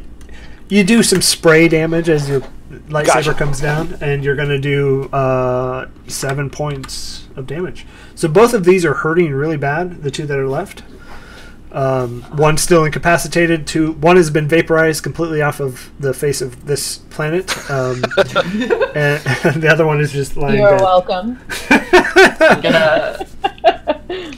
I'll probably take the next turn to go and whap the guy in front. Yeah, absolutely. Same roll. I'm doing non-lethal, obviously, again. Okay. So 2 successes, 2 advantages. 2 successes, 2 advantages. Yep. Love it. Okay. Just whap around, bring stick around, whap him upside the head. And so your stick doing nearly as much as it's a kyber powered stick, so it's really powerful. It hurts a lot. Yeah, you hit this guy over the head and he just falls straight down, sleeping. So Roll it back around and then just grab my stim pack and smack that in and go, yep, okay, I'm good. Love it. Feel good. All right, so initiative slot number 3, Kaveri or Tarast, either or. Taking heroin. I mean adrenaline. Taras, do you want to stand up or do you want me to? I'm up. I'm up. I'm slightly away. I'm looking a bit healthier. I'm just trying to. So who's left up right now? There's one left at medium range to you, but is engaged with Surrender.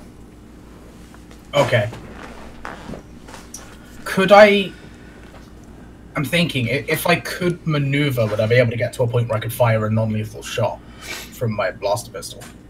Yeah, so your blaster pistol is only effective at light range, right? Or is it at medium? Blaster pistol, skill range to light, but the range itself Is medium. Yeah, you could shoot it from where you're at now. Cool. And I wouldn't risk hitting Surrender, yeah? Yeah, correct. Alright, cool. I will go ahead and fire a non-lethal shot then. It's like, I'm not going down, I'll just make someone else go down instead. Love it. Right. Nope, 1 advantage, 1 failure. Dax, $20. Thank you so much. We're making it, and this combat's not over. So Jen, just kidding. So yeah, Ray, that doesn't hit. I'm sorry. It just it shoots a little wide, but you do gain that advantage dice that you can keep. So. Give to people more useful than I am, yes. Sure, yeah. The Jedis that went to Jedi school. So what this one is going to do is going to spend its 2 maneuvers and run away. And so I love the flavor text. So they have the flavor text for this hunter running away. Whooping and shrieking, the remaining hunter runs through the trees, pausing only occasionally to fire wild shots in your direction. You take only a few steps in your pursuit. So this will end combat, which is again part of this beginner campaign. It does to come out of the game a little bit. It does make this part extremely linear. That does change as we go through this a little bit. But as this hunter runs away, whooping and shrieking, I imagine and both. Go ahead. Making firing noises with a broken pistol. Like, Yeah. So as it tries to click, maybe he picked up one of the vaporized hunter's pistols and shoots back. You take only a few steps in your pursuit before suddenly you plummet into a deep pit, a stone-walled chamber with no visible exit. So all of you have fallen into this pit, each of you into a different pit than your partner, your group, your friends, whatever. A stone-walled chamber with no visible exit. Each of you falls into a separate pit in a spray of snow and gravel. After just a few seconds, that hunter reappears at the edge of the pit, hoots in derision, then vanishes. So you see no obvious way out of the pit, only some ropes well out of your reach. And in each of your pits, the gatekeeper chimes in. "Don't bother trying to climb out," says the gatekeeper, suddenly reappearing. "The walls are covered in ice, and it's just above freezing. They're slick with ice melt. No, I'm afraid you will have to use the Force to have any hope of success here, which will be quite an interesting test from my perspective." So at this point, each of you have a Force power. So in your... I'm just going to grab Serenda's. This is the first one I grabbed. So each of you, again, have a Force power. Serenda, you have Enhance. You can use the Force to enhance your physical abilities. So what that would be is like Force Jump. You could use that Force to jump out of the pit or whatever it may be. Each of you have your own specific one, and they do that on purpose just so we get a flavor of all of the Force powers that you could have. That's so I got a setback dice that I can apply to any of you at any moment. Thank you, Adam Islamas. So again, each of you are stuck in a pit, and the gatekeeper is requesting that you use your Force abilities. So each of you look over it, and then tell me how you'd like to try and get out of this. In Kaveri, you sense your Force power is sense. You can sense the Force interacting with the world around you. And so Jen, again, thank you for the $5, not matching, but adding on to Dax's, and the note said, because Bob called me out. I love it. Heart hands as I get there. Love it. How would you guys like to get out of this? So we all fell within range of each other, I'm guessing. We're not in the same exact pit, but we were all nearby. You could, if you yelled, you could hear, but you can't hear just normal talks and sounds. Mm-hmm. Is there any path in the area that we were in?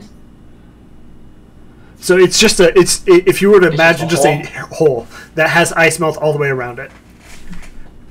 So I can use my Force power to interact with things. Does that mean I can move things closer to me? So I'll read, just to give a framework of this, I'll read what the sense is. A character with sense may open her mind to the Force and detect the movement of small life forms behind the walls. So you could use the sense, and you just want to understand it, right? So when we're going to use the Force ability, everybody roll the Force die, which is the white die in the roller, and that's going to determine whether you pass or not. But so we'll start with Kaveri, since that's where we kind of opened with. So if you want to roll that white die in there, you're going to look for hopefully a white dot. Cam did not get a white dot, Ray did not get a white dot. I got a white dot. Okay, so what that means is the white dot versus the black dot. The black dot is the dark side of the Force. The white dot is the light side of the Force. Since you're all light side characters, you essentially tap into that, and it's like a success. So it's success or failure with your Jedi dice. If you're dark side, obviously it's vice versa. The black would be the success, and the white would be a failure. So, Kaveri, what you do, you sit there and you meditate a little bit, and you sense, and you can hear the scurrying behind a small wall. And understanding that, you move towards that wall, and you're able to slowly just hit it away, and that wall breaks, and there's an easy ramp for you to get out. Awesome. So you make your way out. So we'll start with, and then we'll go around. We'll go to Dow. Hello. Hello. Welcome to the stream. I have the ability to move things with my powers, so I can move an object the size of a backpack or smaller. Are there any vines or anything that I can see from my little hole? So, yes, Or anything? there is. There is, at the very top, you can see hanging down a rope. Just gonna like try to grab that with the force and yank it to me. I love it. So go ahead and, if you haven't rolled, roll. If you have, what was the result of that? I have, and it's 2 light side. 2 light side, yeah. So you sit back and you think about it, and you, I don't know, what does a Jedi do to use their force? It's just like pulls it down, right? So the rope tumbles down into there. Grab it and then just start using that to shimmy my way up. And now, as you reach the top, Kaveri meets you at the top. So we're going to go to Surrenda next. All right. My attempt was going to be to parkour up the ice cliff. Okay. I got 2 dark sides. End up feeling the dark side of the force. So, Yeah. as you try to do this, those count as 2 failures. Got it. But if you're playing a long campaign, if you roll a lot of dark side, it taps into what's called your destiny pool, and it will eventually start taking those destiny points, and you will slowly be turned to the dark side, which is kind of cool. But it's kind of not cool in a way because it changes your character's like it forces something onto your character that I'm not sure I terribly enjoy. And that's just how I interpret it. So somebody in the chat may be better. And also, another $10 from Con. Con, thank you so much. Heart hands all across the board. We're halfway! And at this point, we have reached the halfway mark. I'm shocked and amazed and love every single person. Again, I can't say it enough. Sweet. So, Surrenda, what was your force power? Enhance, correct? Yes. So as enhance, you try to focus. You harness that inner force, and you try to just do this force jump, and you make it close. Your head maybe peeks up out of there, but then you try and grab, and you can't reach it, and you hit that ice melt, and you're going to fall back down. I will give you 1 strain for that as well. Last but not least, Tarast, who seems to have gotten the short end of the stick on our last 2 one-shots. So, I was going to attempt to do the same that Dao did and use my move ability in order to pull the ropes down. And I also rolled 2 dark side. So It just helped me push it further up. yeah, as you try and do that, you see it move, but then you push it instead of trying to pull it, and maybe that Jedi school was something you should have taken. You also take 1 strain, but now you have Dao and Kaveri at the top, and you can see the Dao and Kaveri. You can see the other 2 holes, and you do see the ropes that are there and vines that are there that you could put down and makeshift into a easy way out for your fellow party members. Okay, so I go over to Taras with the ropes, and I just put the rope just slightly out of his reach, and tell him, come on, you can do it, I just kind of keep pulling and teasing him a little bit. Me not being the mean person, I immediately Brenda start pulling her up. There's just a glare. You don't get anything else. It's just a glare. How does that work with Tarast? Because he has those Yeah, so Tarast is a Keldor.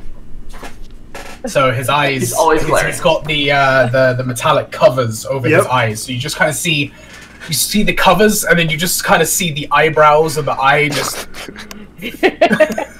And also, Jen with the perfect comment. You went to Starfleet Academy instead. It's okay. Not everybody can go to Jedi school.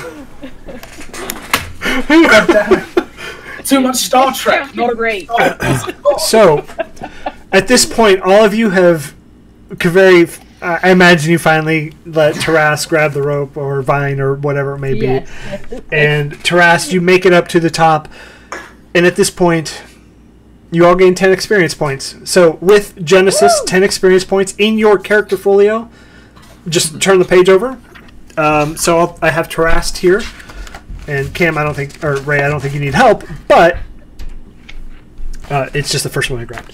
So Terast has the ability, and so you guys will all see an upgrade menu. So the way Force and Destiny works is a tad bit different than D&D. You don't gain levels, you gain experience points, and those experience points let you build your character kind of the way you want and just kind of specialize how you want.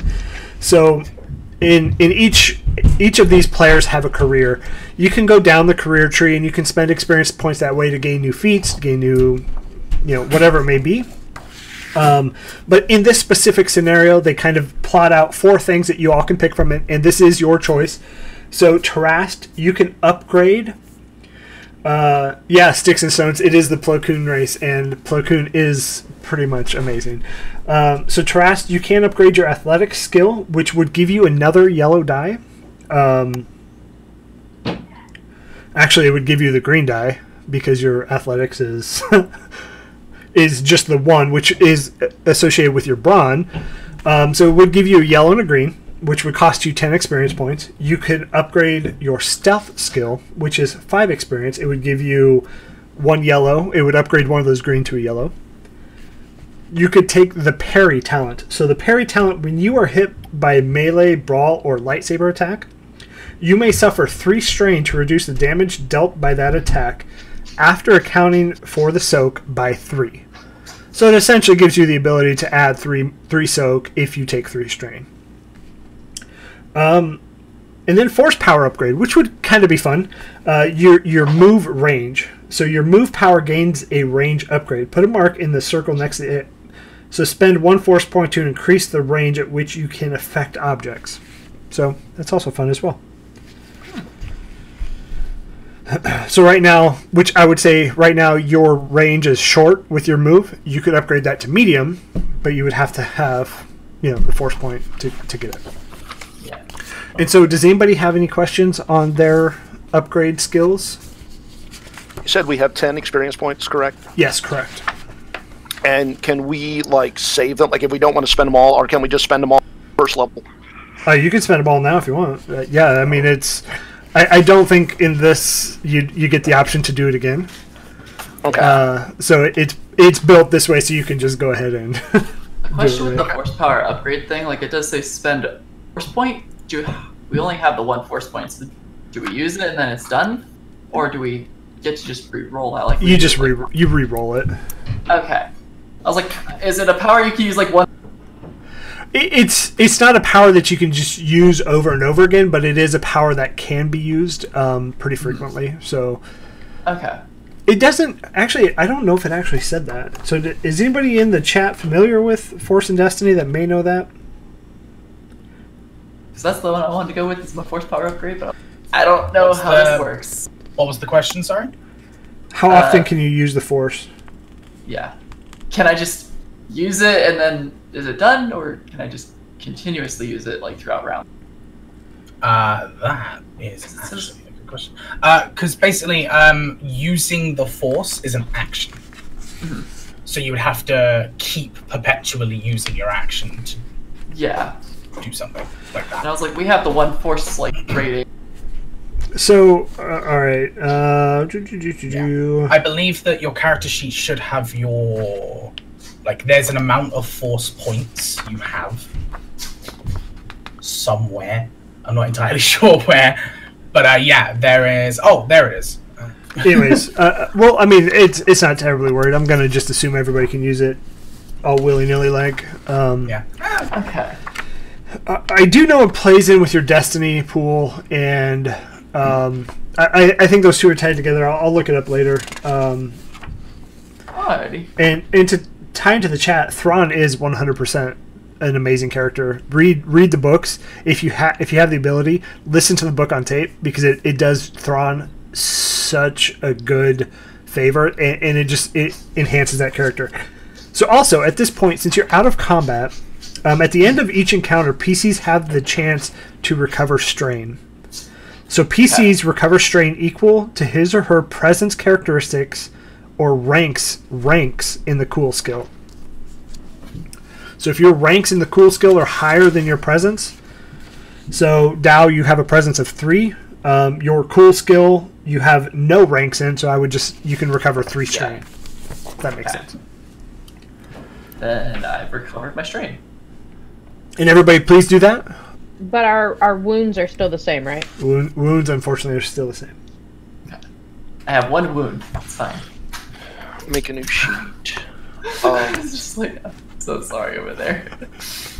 Our lovely Trask is just like, ah. Poor Ray. Ray's just not having it. I'm sorry, yeah, did we definitely say... yeah, wounds are sticking, and then recover strain. Okay. Yep. Cool. So if you guys look at the map that was posted in Discord, you guys are still at the ruin. The second one that was posted is Valley, connects to the top of the ruin, so you can see Wolf Den. Those don't have any real meaning to you all, but you are on the path at the very bottom of that picture. All right.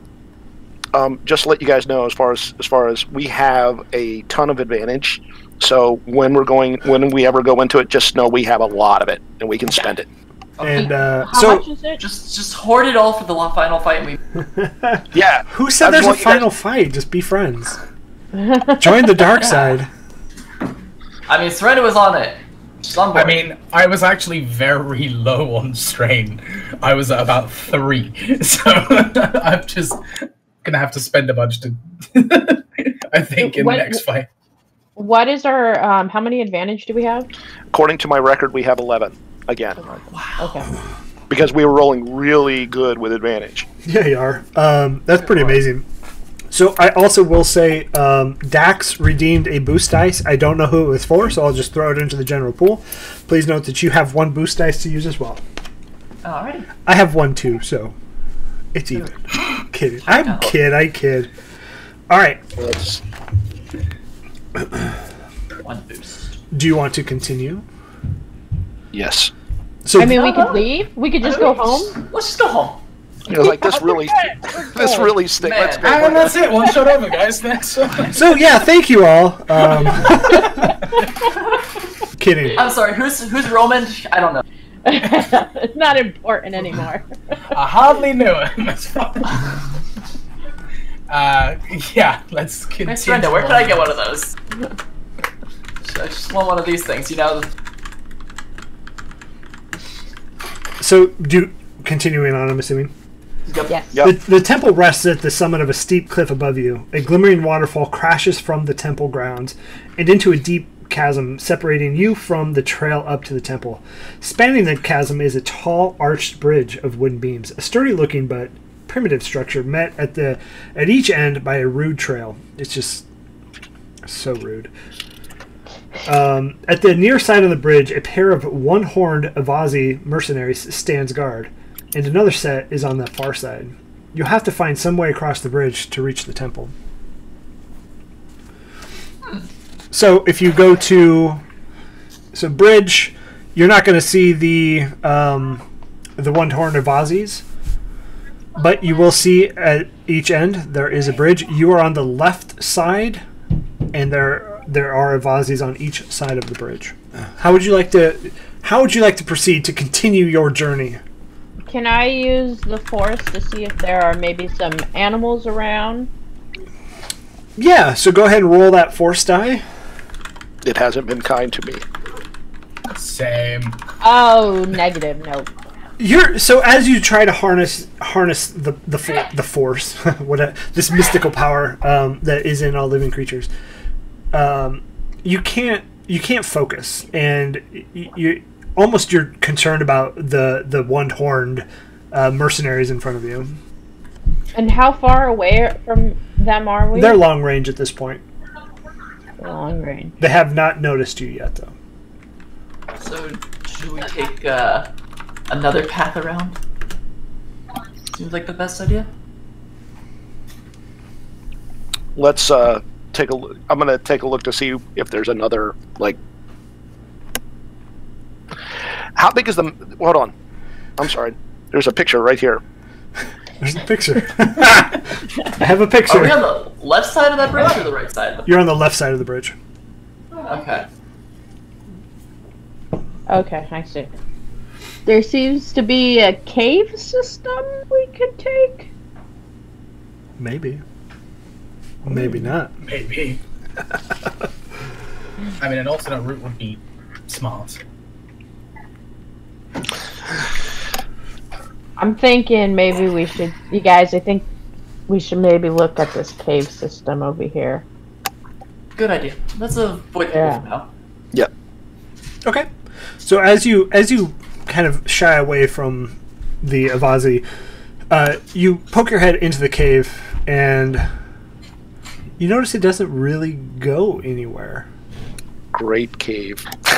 It 10 feet in, 15 feet in, yeah, you can tell it goes in there, but there's no real exit. Can I use the force again to see if I can hear any? I think how we would adjust is you would just take one strain for that, and I would absolutely let you. Okay. Is there like a way to like, I don't know, survival check of like anywhere of like a cave system? Yeah. Oh, before I do that. I was like, before you take a strain, I'm like, can I like check Yeah. for a secret passage with So the there survival? 100% is a survival check. It would be, I'm going to give you at average difficulty, so 2 purple die. Okay, 2 purple. I have 1 yellow and green. Should I take our boost die that we got? Yeah. Yeah. Okay, Sure. that's the blue one. Yeah.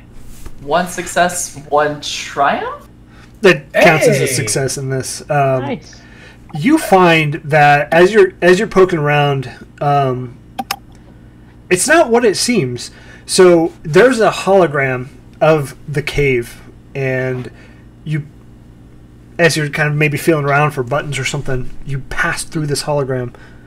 You make it through without an issue, and everybody else, as you see Dow kind of check, they disappear. But Dow, as you look back, you can see that it is a hologram, and it's almost like that light blue shimmery that the gatekeeper was. Okay. It's just like, Oh my God, where'd he go?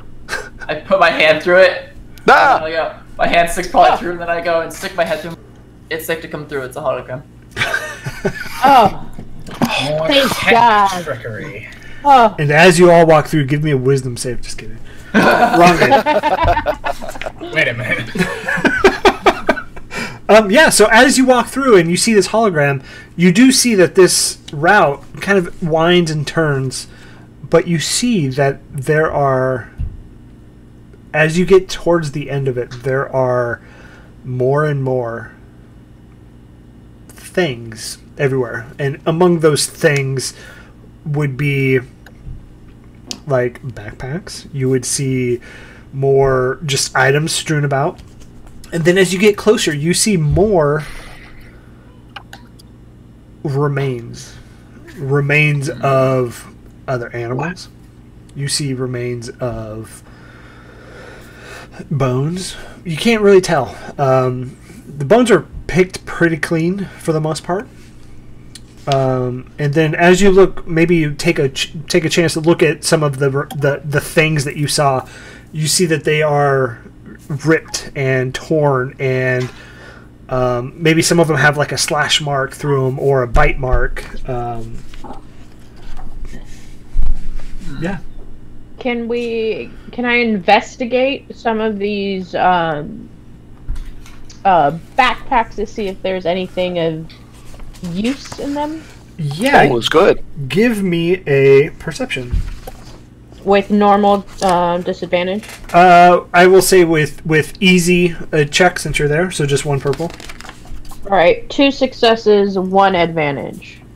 Yeah, so as you look through here, you see some rations. So what you've noticed about the hunters in the area, that they're not, they have blasters. They're I don't want to say they're simple, but they're very like agriculturally driven, and so there's maybe like roots in there. There's different tools for fixing all of the why can't I think of the word? Stuff. Fixing all of the stuff on their farms or fixing stuff in their house. You do see one of their rifles, which is a slug thrower, I believe is what they called it. Let me double check. A slug thrower rifle. So if you would like to pick that up and add it to your inventory. Yeah, so I go and I pick it up and I look at Terest and I go, maybe you have a better, time with this?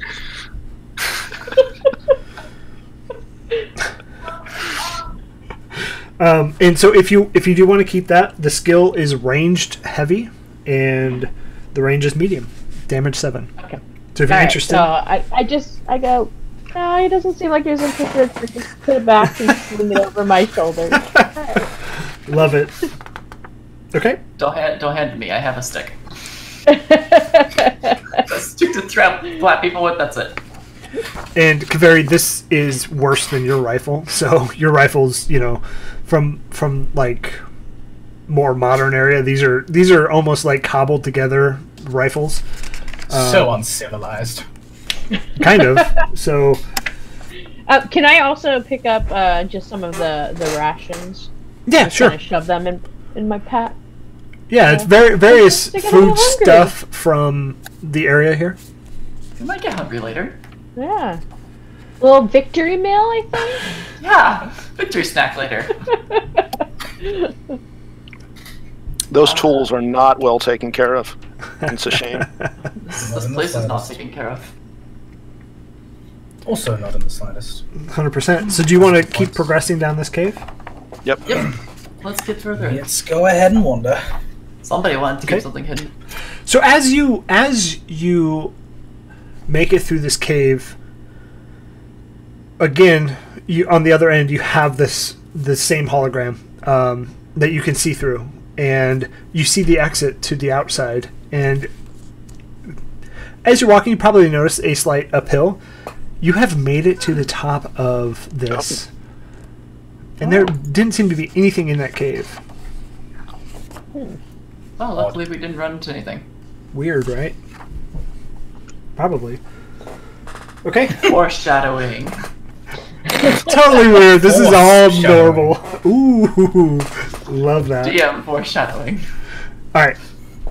So as you reach this platform, you see down below that waterfall that was to the left of the bridge, and you see those same I can never remember their name. Advazi guards, mercenaries, just patrolling like nothing ever happened. But Well, I made it past them. the temple seems even larger as you approach. Its stone arches and pillars are all crowned with snow, but a broad stone plaza before the entrance is lit by a warm spring sun. And dozing in that sunlight is a small pack of four native predators, large four-legged mammals with powerful jaws and fangs. One stirs its slumber, jostling a second, and suddenly there's a snarling, spitting, roaring, and a crunch of bone and blood. Now there are only 3. They ate each other. Wow. Clearly, these animals are driven mad by the dark side of the Force. Getting past them is your next challenge. So, how do you want to try and get past them? So you know how you picked up those, you know how you picked up that food? Oh, yeah. We throw What it. about it? Looks like the ravenous one. Throw it down the hill towards that way, so they leave us alone. Oh, toward the guards. Yeah, towards those people. Okay, so I roll up all the food to a ball and chuck it towards the guards. Who has the best vigilance? I think it's me. I think it's Dow. Hello, I'm vigilant. I'm very vigilant. Definitely Dow. Definitely Dow. Yeah. Alright. So, Dow, please roll a vigilance check against 3 purple. 3 purple, and I'm going to use my setback dice. Okay. What does the setback dice do? It's just a black one. Go ahead and add that in there. Alrighty. It's for fun, I think. I think it heightens the game. Okay. That is cruel, good sir. Is it? My end result is 1. That's it. Is That's my end one result. success? 1 success. Still, That's really good. that's amazing. I got my dice rolled 2 successes, advantage. The Perfect. black dice rolled a blank, and the purple dice rolled a blank, and a green dice rolled a blank. Oh. You were very lucky. So as you see Kaveri roll this ration and this food and huck it over to the three, you hear coming from behind you two more coming down the mountain from up higher. You hear two of them, and you feel rocks kind of stumble behind you.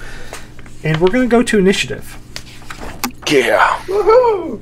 Hey. So we had with two more of these things. With initiative, in this case, it is a little bit different. Let me double check and find that. So we're going to expand the rules of initiative a little bit so everybody, we kind of gain on our understanding. Initiative order is normally determined by means of a skill check performed by each participant.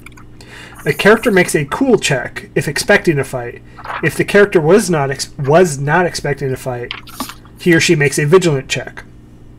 So these checks are simple checks. No purple difficulty dice are added. Once all checks have been made, the GM notes the results of each check and ranks them in order from most success symbols to fewest. It does not matter who made the check, only whether the character is a PC or an NPC. So again, you have this group dynamic of initiative that you can swap it. So everybody, because Dow was able to hear this, and I imagine informed everybody behind you, go ahead and make a cool check, because you're all cool. Okay. And I will make a cool check for the wolves. And we just make our cool check with nothing against it? Correct. And then everybody list your successes, and that will be the order. They just have three of these. Okay, I have two successes. Okay. I have two successes, 3 advantage. Ooh, keep those advantage. Yeah, tell me guys' advantages so I can... Yeah, I had 1 advantage. And Surrender, what'd you roll for your cool check? 1 success, 2 advantages. They rolled 3 successes. So, there are 5 of these. Just let me get this initiative ready. How it will work is wolves or NPCs, and then all PCs will go after. Okay. Alright, snap. Cool. And there are 5 of these wolves. There are 2 behind you that are at medium range, because Dow heard them clearly. And then there are 3 in front of you at medium range. So these 2 are going to use maneuvers to go ahead and just come to you. So now they are at they're engaged. And I'm going to say they're engaged with Dow. And who would be at the back of the pack? I would. Okay, so Surrender. Yeah. So Kaveri, I imagine you stepped up a little bit to throw the rations forward. So those 2 are going to move to engaged with Dow and Surrender. The other 3 are just going to fight amongst themselves to eat the rations. So good call on that on throwing the rations. Okay, that's their turn. Who wants to take the first PC slot? I will. There you go. Yep. Okay. So yeah, go ahead.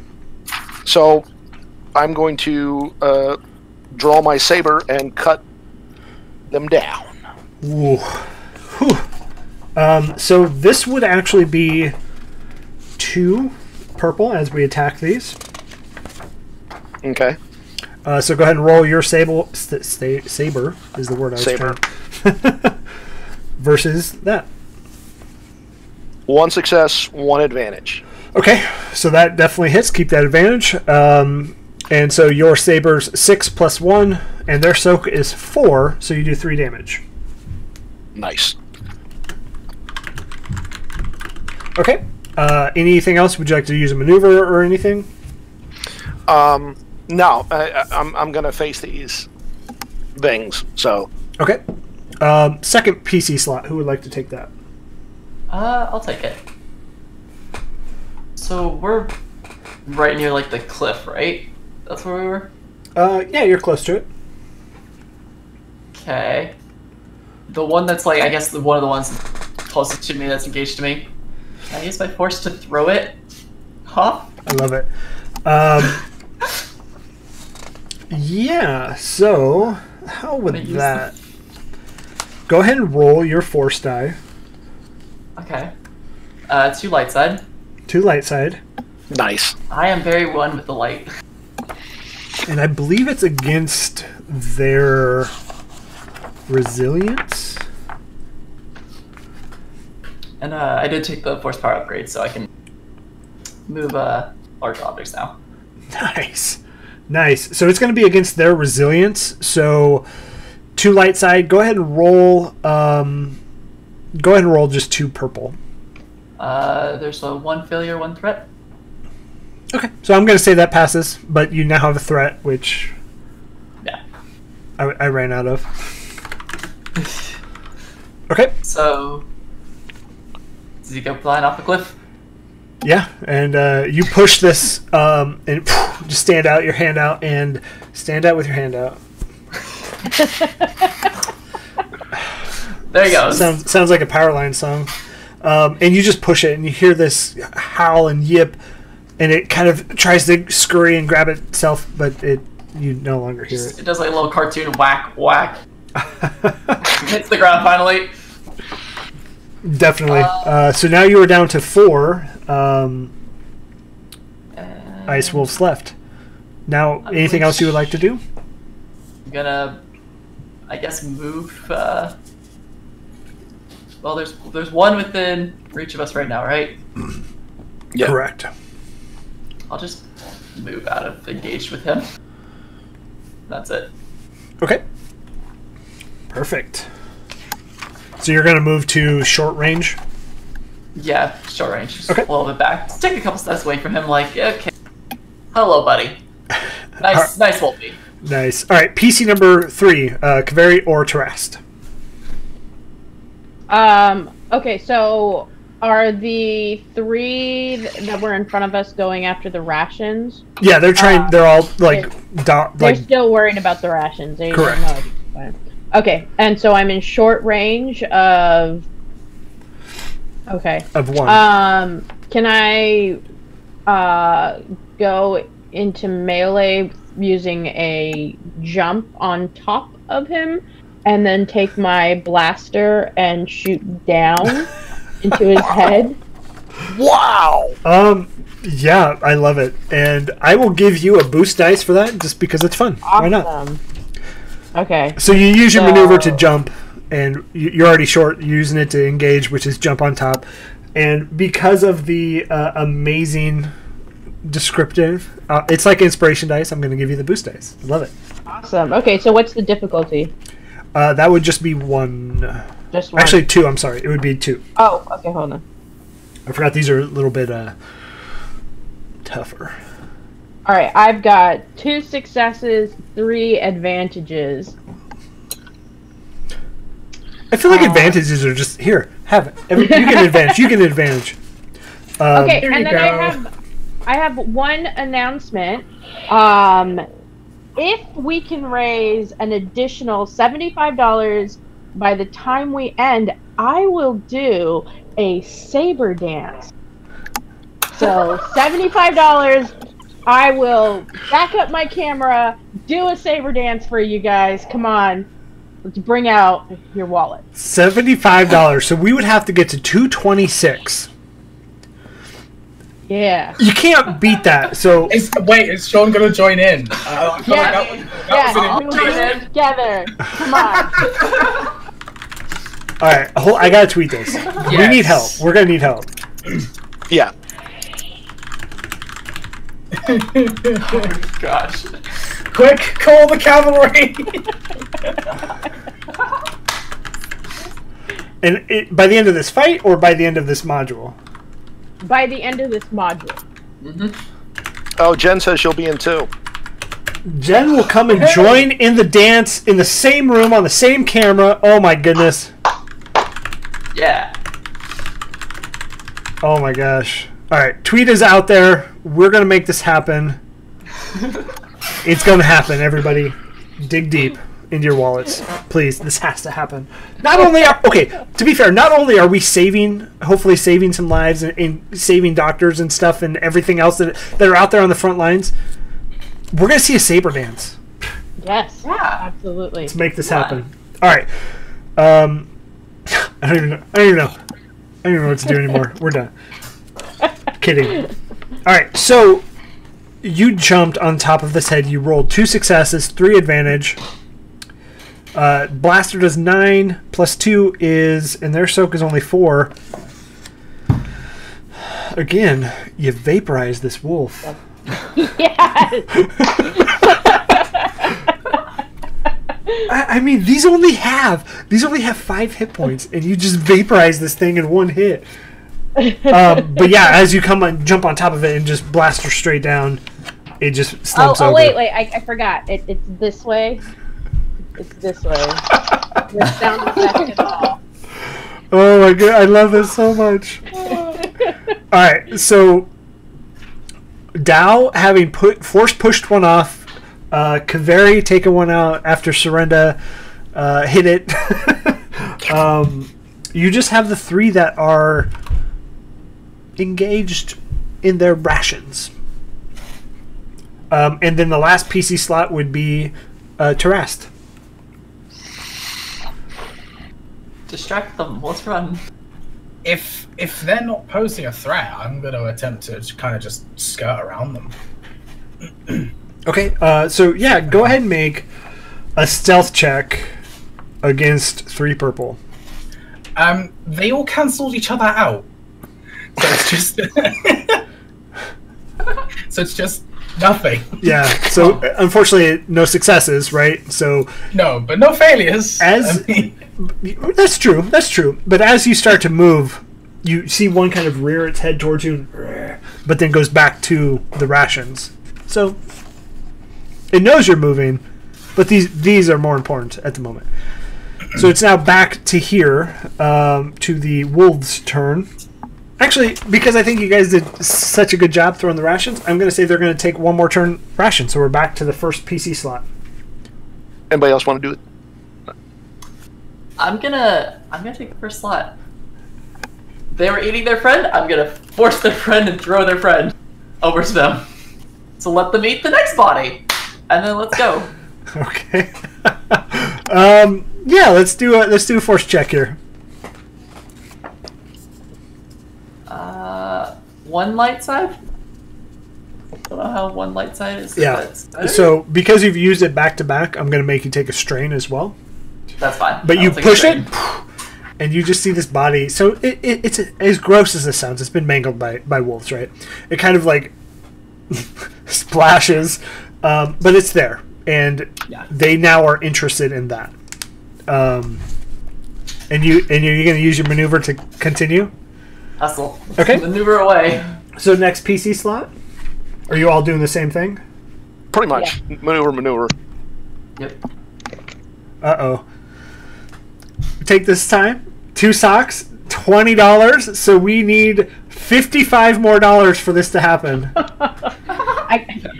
I will say I had to do a pants check just to make sure I actually had pants.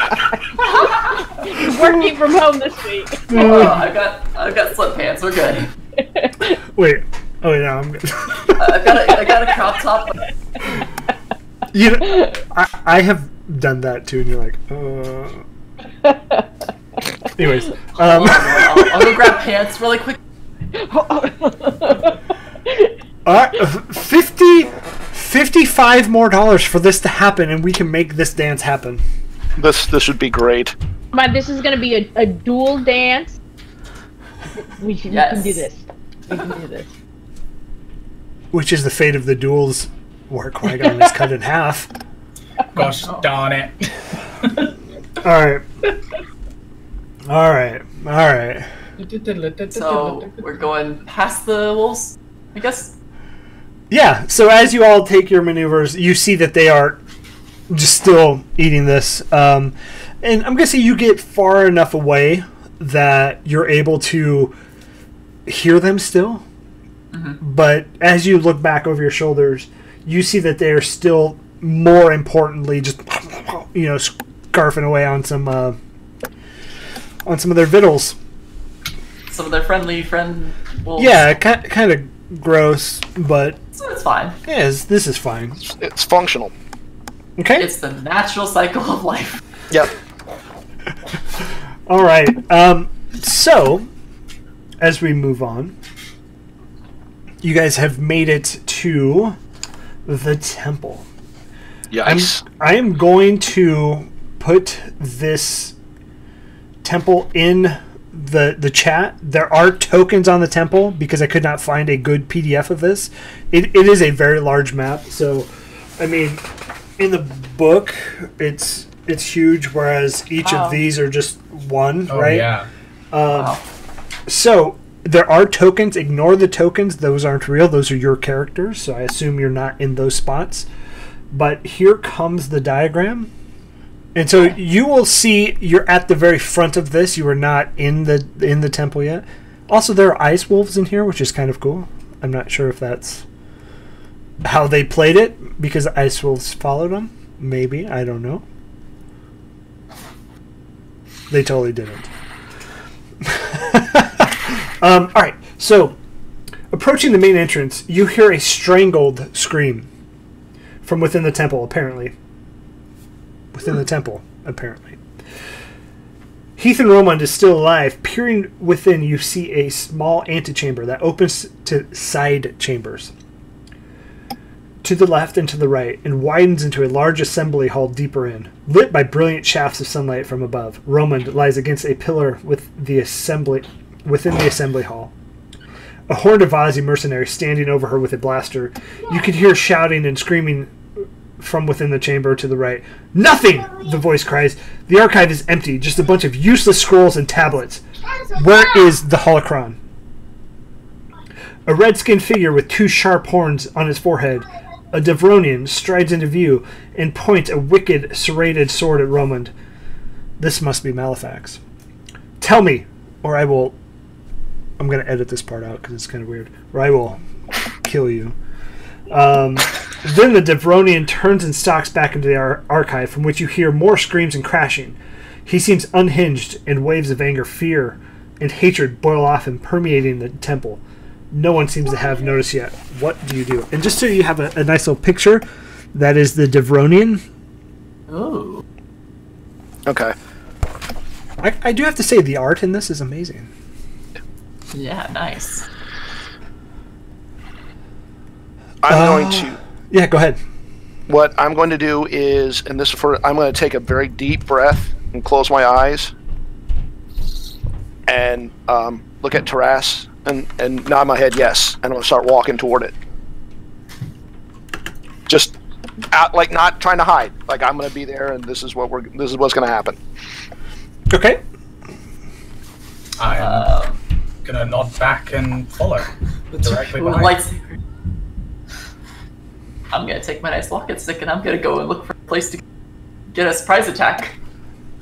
Okay. I'm gonna whap somebody upside the head.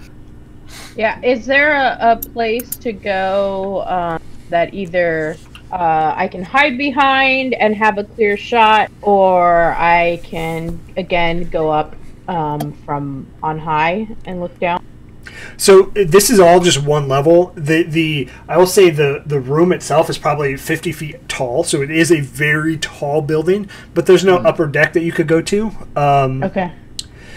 But so in that antechamber, there are pillars. So there are 4 pillars that go up, and where Heath and Romond is that first bottom left pillar. So if you look in that picture, you see the wolf token. Yeah. It's right in the center of those 4 pillars. Okay. And they are to that bottom left one.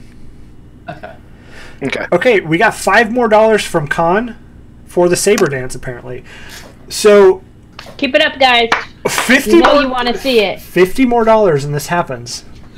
Tell your friends. Dig deep, because we're going to do this.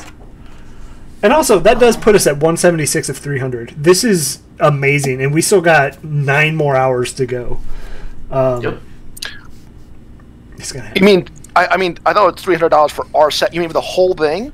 So our goal in its entirety was this $300. I don't know how to set. We just said, hey, what would be good coming from our community? $300 sounds great. It's amazing. This is amazing. Yeah, it is. It's awesome. Wow. So there's that pillar. Yeah, and you guys are. You guys haven't entered yet. Mm-hmm. Isn't really like, I guess, a good sneak around spot, from what I can gather. No, unfortunately not. There is another room to like the left of them. Yeah. You and could. From the other door, there's that left door. Yeah. When I just go in the left door and come back around to sneak outside. So that left door isn't. Or is it closed? It's closed. Yeah, and you can't find a way to open it. Okay, I was just wondering. It was like, it looks on the map, it shows it's open. But... So is there so the railing that is that a railing that seems to go around the water feature? So as you look past where the Heath and Romand is, you can see a water feature in there, and it is you can see water pouring, but you can't see the bottom yet. So it's as if you're elevated there. Down is where that water would be. So where you're standing, you can't see that yet. Oh, okay. I'm sorry. I'm confused. Where is Roman?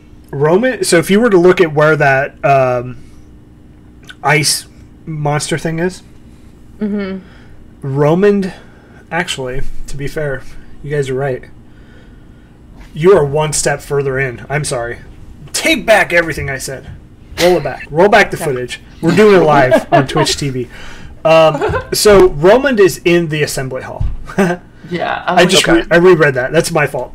And where that is all one level. If you were to look at it, it's all one level, and then down is that water feature. Okay, but yeah, that's what I'm saying. Around that, what looks like a chasm, is it a railing? It looks like stairs leading up. Yeah, it's some small stairs, so it's not like it's not that high of a level difference. But it would give, if you crouch down, it would give you a little bit of cover. Yeah, sure, absolutely. Okay. I would 100% agree with that. Okay. All right, so I will use my maneuvering to kind of go off a little bit to the side and then crouch down. Okay. I'm guessing they're. So you said they're on the left, so they're on that left pillar over there at the bottom of the assembly hall? Yes, correct. So I'm guessing then Surrenda and Tarast are moving towards the left to go straight towards him, so it's the right to go and flank around and be like, I'm sneaking, don't worry, I'm here. So roll a sneak check against one red.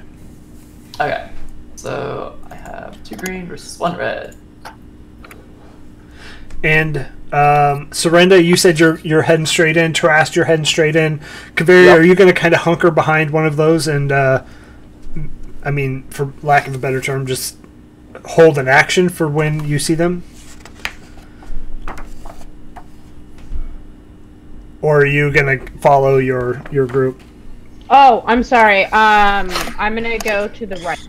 Okay, perfect. So you're going to go to the right, hunker down, or are you just continuing slowly? No, I'm going to the right, hunkering down below a little bit of the railing, and then aim.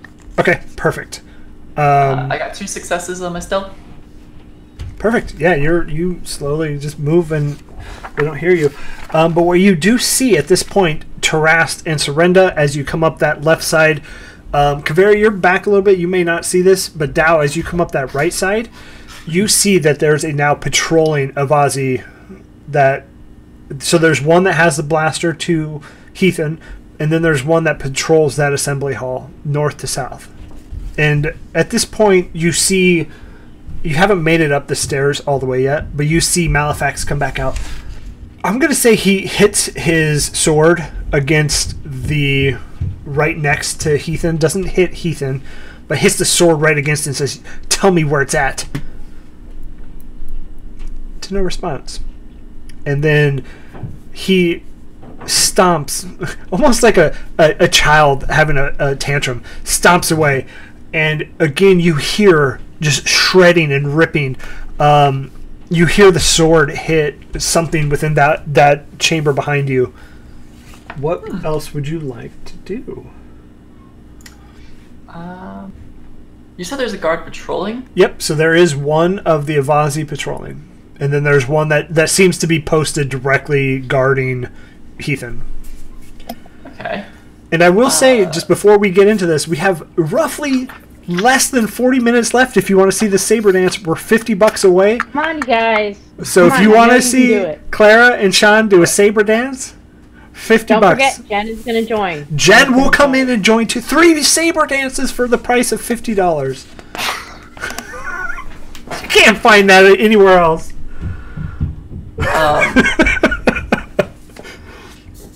Appropriate to plot, I guess, but I spend 2 of our advantage, and then I'm gonna try and silently take out the nice little whack. Yeah, I mean, it'll be hard to silently take them out. I will give you a boost die, though. I think is fair. Okay. So it'll be against 2 purple. 1 success, 2 advantages. Okay, so and your stick does 5 damage. 5 damage. 6 damage. So they have Ahsoka 4. So they take 2 damage as you hit him in the head. And I think you can also spend advantage to inflict a. Yeah. So if you successful. Where is my Dao character here? So if you look under your weapons, you have certain things that can happen. So with a walking stick, you deal 5 damage plus 1 damage per success symbol rolled. Inflict a critical injury on a hit for 4 advantage. So if you want to spend 4 advantage, that will add. So again, critical hits on people like this, on not people like this, on like mobs, just does an extra damage. Okay. Oh, well, I'll keep off that one. Okay. Yeah, I mean that's a lot of advantage to spend, but we have a lot, so that's true. How much do we have anyway? Well, we have 22. Because we haven't been using. We just been to start using this stuff. Okay, I'll use 4. I'll use 4 to go and do a critical hit to do an extra point to him. Yes, because that one round we got 10. There was a round we soaked up 10. So yeah. Then yeah, I'll just spend 4 to go and inflict an extra point to him. Okay. I love it. So they take 3 damage, and at this point we're going to roll that initiative. So if everybody remembers, you guys are aware, go ahead and roll your cool. I have to roll my vigilance, I believe.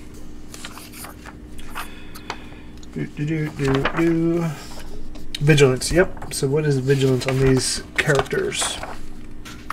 They have 1 yellow. So whenever you get them, just go ahead and call out your successes. Again, no challenge here. And I do want to say, $30 more to the saber dance from Anonymous. So thank you so much, Anonymous. At this point, we have passed $200. So we're at $206 of 300. Amazing. I don't like begging, but we're $20 more away from a saber dance. Oh my gosh. All right. I had 0 successes, but 2 advantages. Okay. 2 successes, 2 advantages. 0, 2. Tarast and Soranda, 3 successes. 1 for me. 1 success. All right, let's see what our mercenaries roll. 2 successes, so it will go. It will go 3. It will go PC, PC, NPC, PC, PC. If that makes sense. Okay. So let me pull this back up. So PC, PC, NPC, PC, PC. Okay. And at this point, where these are at, medium range will be one Advaz mercenary, the one that's holding the blaster to Heathen Romand, and then one is engaged with Dow on the right side of the stairs. So that would be short range for Kaveri, Clara. That will be medium range for Surrenda and Tarast. Okay. And we'll start PC first. All right. I'll engage first with the one guy with mine. Or do you guys want to engage over on just with the one guy? What I was... I had... Go. I go. Sorry. We're split onto one side with 2 people on one and then 2 people on the other. So and then one person and one person. Yeah, I think that's fair. So you do one on each side, let the NPCs go, then do the other on the one the from... Yeah. Clara, were you trying to... No, I like this plan better than what I was going to suggest, so let's pick it up. So I'll go first with Dow on my side, and then we'll flip one of the other people on the left. Okay. Yeah. Then I'm gonna try and thwap the guy who I probably was like, oh, that didn't work. Let's try that again. Maybe this time it will work, hopefully. Okay. Yeah, so two challenge. Go ahead and roll. So 1 success, 1 advantage. 1 success, 1 advantage. Your stick does 5, so you do 6. Keep the advantage. You're going to do 2 points of damage. So there's we gained 4 advantage back. Why don't I just spend the 4 advantage to just inflict another whack? Okay. Whap him a little bit harder. Okay. Yeah. So this Avazi guard is hurting, but still alive. Second PC, if it wants to be either Surrenda or Tarast on the other side. Go ahead, Surrenda. All right, so I'm gonna force jump into the guard holding the gun, but I'm gonna force jump he's medium range, so I'm gonna force jump and just slam him against a pillar with my body, kind of like. I love this. So use roll. The roll the right side. Yeah, roll the force die. Okay. And then you're going to roll your brawn. Roll the force die first. Yep. Okay. Yeah. I imagine successful. Yes. Okay, so then roll brawn versus 1. I'll give you 1 purple die, and so your brawn should be. I think it's 3. So just 3 green, if I remember correctly. Yep. It was a yellow and 2 green. Oh, that's brawl. Yeah, that's brawl. Have I been doing the wrong thing? No. I don't think we've rolled a straight skill check yet. Okay. So brawn was just. So 3 when we green. roll that? Yeah. 3 green is 4 advantage. So, what I'm gonna say happens because you went to the one that was guarding Heath and Romand, right? Right. So what I'm gonna say is you force jump, and you knock the blaster pistol out of their hand. Okay. But they're still. You don't do any damage. You're still engaged with them, and you all are like engaged range with Heathen. Got it. Okay, so now it's their turn. He's going to spend... The first one is going to spend a maneuver to walk over and pick up the blaster. And so now they're short range with you. And that's their turn because their action is going to be picking up the blaster. The other one is engaged with Dow. They're going to pull out a vibro knife. Oh, no. And so they're... And then... It's not... Don't worry. It's not that damaging. And so that's only 2 green versus 2 purple. And so it's 1 success, so that is 4 damage. And I think your soak is 4. Yeah. My soak is 4. So yeah, it just hits and doesn't really go anywhere. Walking stick, just wink. No. Yeah. And that's their turn. So they're just going to do nothing. But at this point, you do hear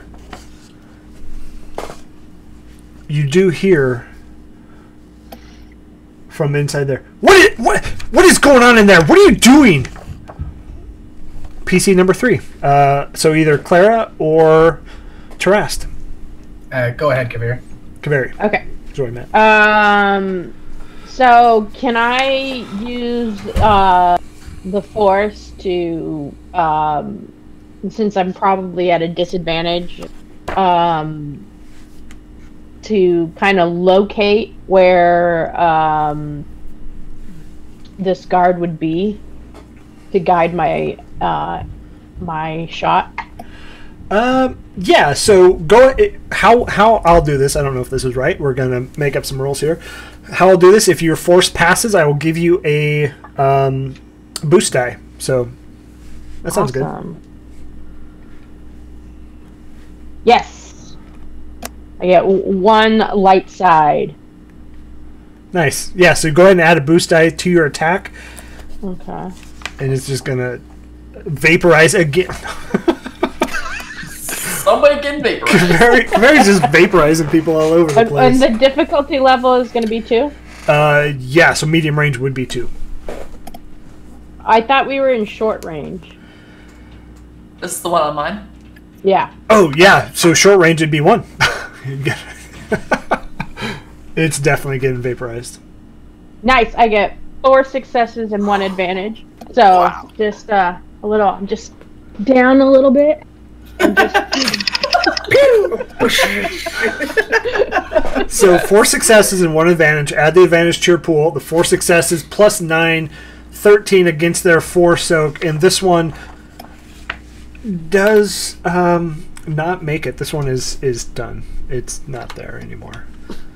I won't say they're vaporized because they have a pretty high soak, but they're dead. Expired. They've expired. He's expired right before my eyes. And I do want to remind everybody we're about 20 minutes from ending. $20 short. come on, you Wow. We got to do it. All right. So, PC number 4. Tarast. Cool. So there is just this one that is currently up with surrender, yeah? Or close. Yes, correct. Close. Okay. I want to get within medium range. You are in Shot. medium range already. So, Oh, cool. In that case, I'll get into short range and pop a shot with my pistol. and if you would, okay, yeah, or you could, if in these scenarios, if you want to aim, add a boost die to your attack, because your pistol's already medium range, right? 4 successes. Wow. Woohoo. Nothing else. Travis hates the fact that he hasn't been good. Like, look, I'm tired of missing. So, how much damage does that do? He went to Han Solo school. Right? I was gonna say, yeah, I'm slightly 4C, but clearly I should have just got a Han Solo blaster. How much does your blaster do? Blaster. 6 damage on a hit plus 1 per success. So 10 damage. And just because we have like a billion advantage, I'll do a critical injury on it as well. So that's 3 advantages off for extra damage. Yeah, Yes. this person is dead. They also fall down dead. But at this point, you hear steps running in your direction. And we're going to keep the same initiative, but it'll change just slightly. The ones in the middle are gone. Malefax rolled a 0 success, so they will be at the end of the order, and it is their turn. If I remember correctly, Surrenda is by Romand. Yep. Dow and Kaveri are still here, and Tarast, you didn't move off the stairs.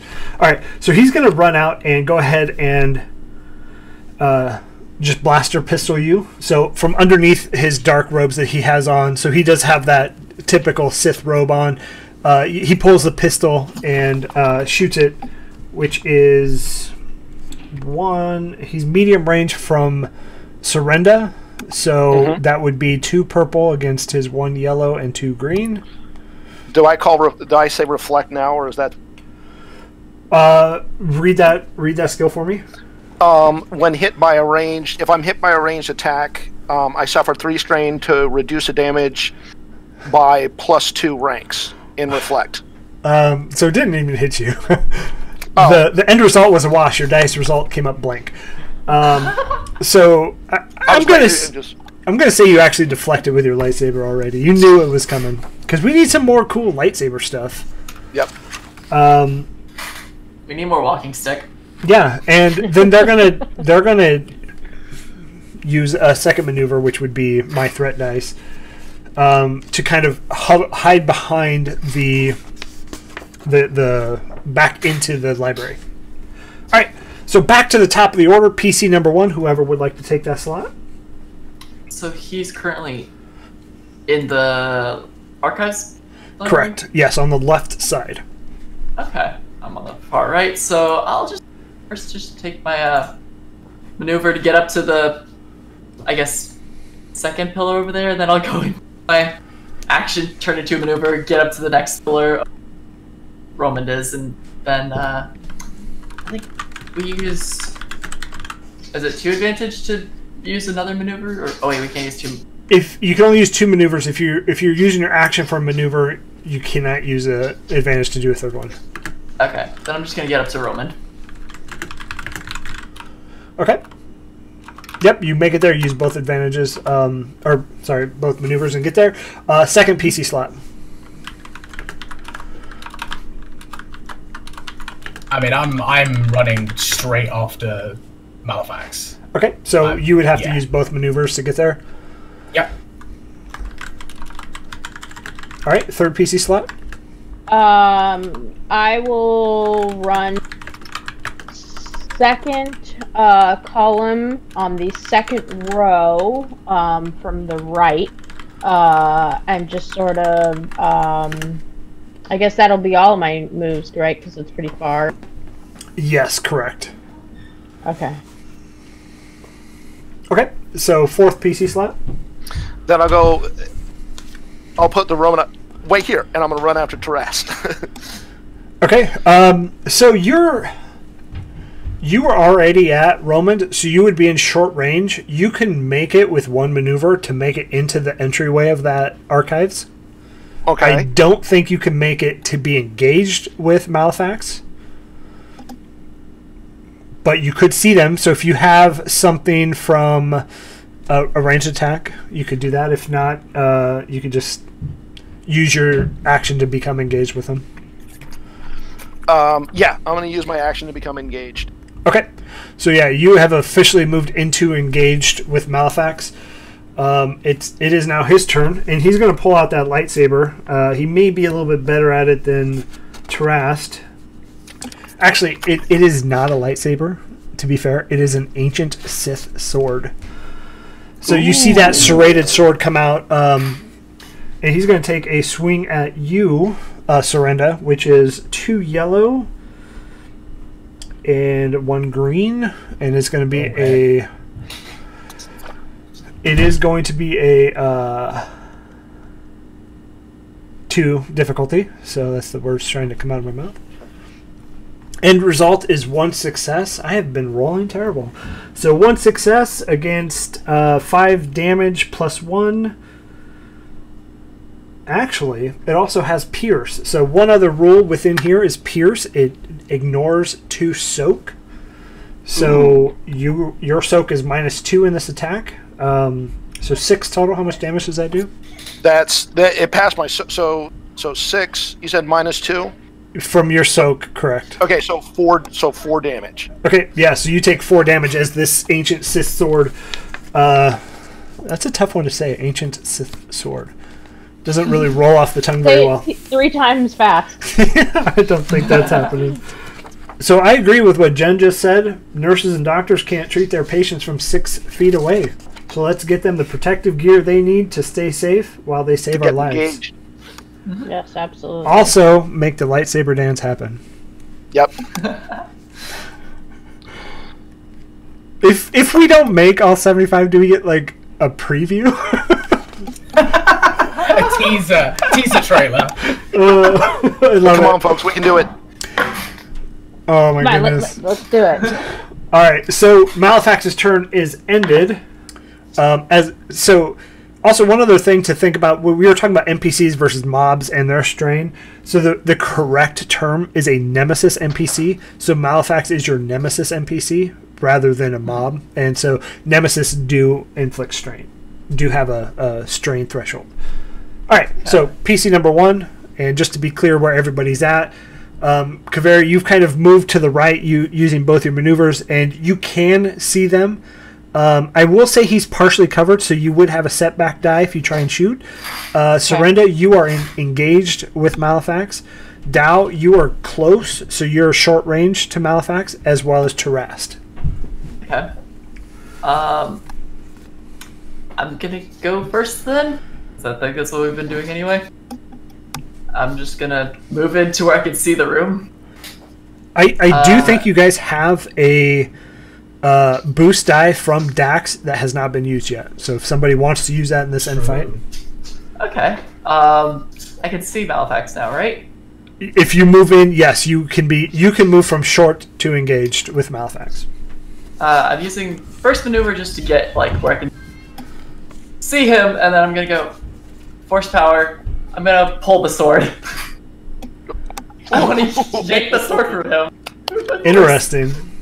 And try and get it to my hand instead. So go ahead and roll your force dice. It's your light side. I want this. I want the sword. That's all I want. So he has sense, force, and he, as you try and do this, so he rolled 2 dark side, which is kind of funny. Oh wow! He senses it, and it just his grip tightens, and you feel the sword move a little bit, but he pulls it back and straightens it. And you're going to take 1 strain for the unfortunately contested failure. All right, so PC number 2. Who wants to take that slot? I will move forward. Will that put me in medium range? You can. You are in medium range now, okay. But since Surrenda's kind of in the way, and then like nestled between the archives wall and this assembly hall, it would be a setback dice. You can move further to the right if you would like to get out of Surrenda and not take that, which would be your maneuver. Yes. Let's do that, and I will shoot. Okay. At Malefax. And what is the it would be two purple. Sorry. 2 successes, but 1 threat. Ooh, 1 threat. No. Okay, so 2 successes. So you rolled 9 damage, plus 2, which is 11. He has a 4 soak. He's going to take, what is that, 7 damage? Kaveri needs to be nerfed, I think. Kaveri's good. I like it. Yeah, it's good. All right, so PC number 3. Do you mind if I... Teras, go ahead. Yeah? Mind if I move up and... Yeah, I'm going to get into engaged. I'm going to go ahead and pull my saber and just... Please make this happen. And I'm going to use the boost dice, because I don't think it's going to happen. So... I just have a horrible feeling in my gut that it's just, yeah, everything's going to go horribly wrong. So, 1 yellow. 2. That's an advantage and a failure. So, I'm just going to go home, I think. I'm just going to... Okay, Terast, you didn't go I'm to so bed. sorry, Terast. Yeah, you go to swing your lightsaber. I think you missed that day at school. You go to swing your lightsaber. He counters and hits the hilt of your lightsaber with his serrated sword, and unfortunately, you can't make it any further. PC number 4, I think. Sorry, I just want to interrupt. We just got $30. Oh! $30 from Earl Friend. We have met. We have met the lightsaber dance. Mother-in-law. Thank you, Earl. Oh my goodness, this lightsaber dance is gonna happen. I love it so much, but we gotta finish this fight. Oh man, better start stretching now. Oh gosh. Oh. So surrender. So using this time, so he's parrying Taras. So I'm going to use this to spin around, cut underneath toward his belly. Okay. And it would be 2 purple on that. Make sure I have that right. Okay. That's 2 successes. 2 successes. And you do 6 damage plus 2 minus 4 is 4. Do you want to add a critical injury to that? Can you do that? Yes, I do. Okay. With that, adding using all of your advantage dice, all of them. You have no more left. Okay. How do you want to do this? All right. So he's parrying. He's parrying Tarask, and I want to spin around. I want to close my eyes and just spin around and cut him in half. A la Darth Maul. Yep. And so in half is not as gruesome. It kind of like burns the edges, so it just singes them, so they're still good. To be fair, Darth Maul is still alive, so he's not dead. No, just kidding. Yeah, you do it, and Malefax topples over. Can I catch his blade? Horsepower. Yes, I give that to you just for fun. And at this point, Roman slowly, my friends, I was worried that my message would not reach you. I had only moments when Malefax took me.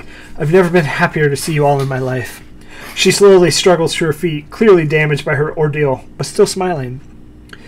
And I'm so glad that this has brought you all together. I think this could be a grand opportunity for you to learn from each other and from this temple. I believe it has secrets yet to uncover. And then the gatekeeper arrives. You are quite right. And that's where we're going to end it. So that is the module. You guys did so amazing. To be fair, there is another one that picks up directly after this that we should try and play sometime. Oh. Yes. It's called Lure of the Lost, so we'll have to do that sometime. But I do want to say, this is just one of 4 one-shots that are happening. Next up is going to be D&D 5e. We have met 236 of $300 right away.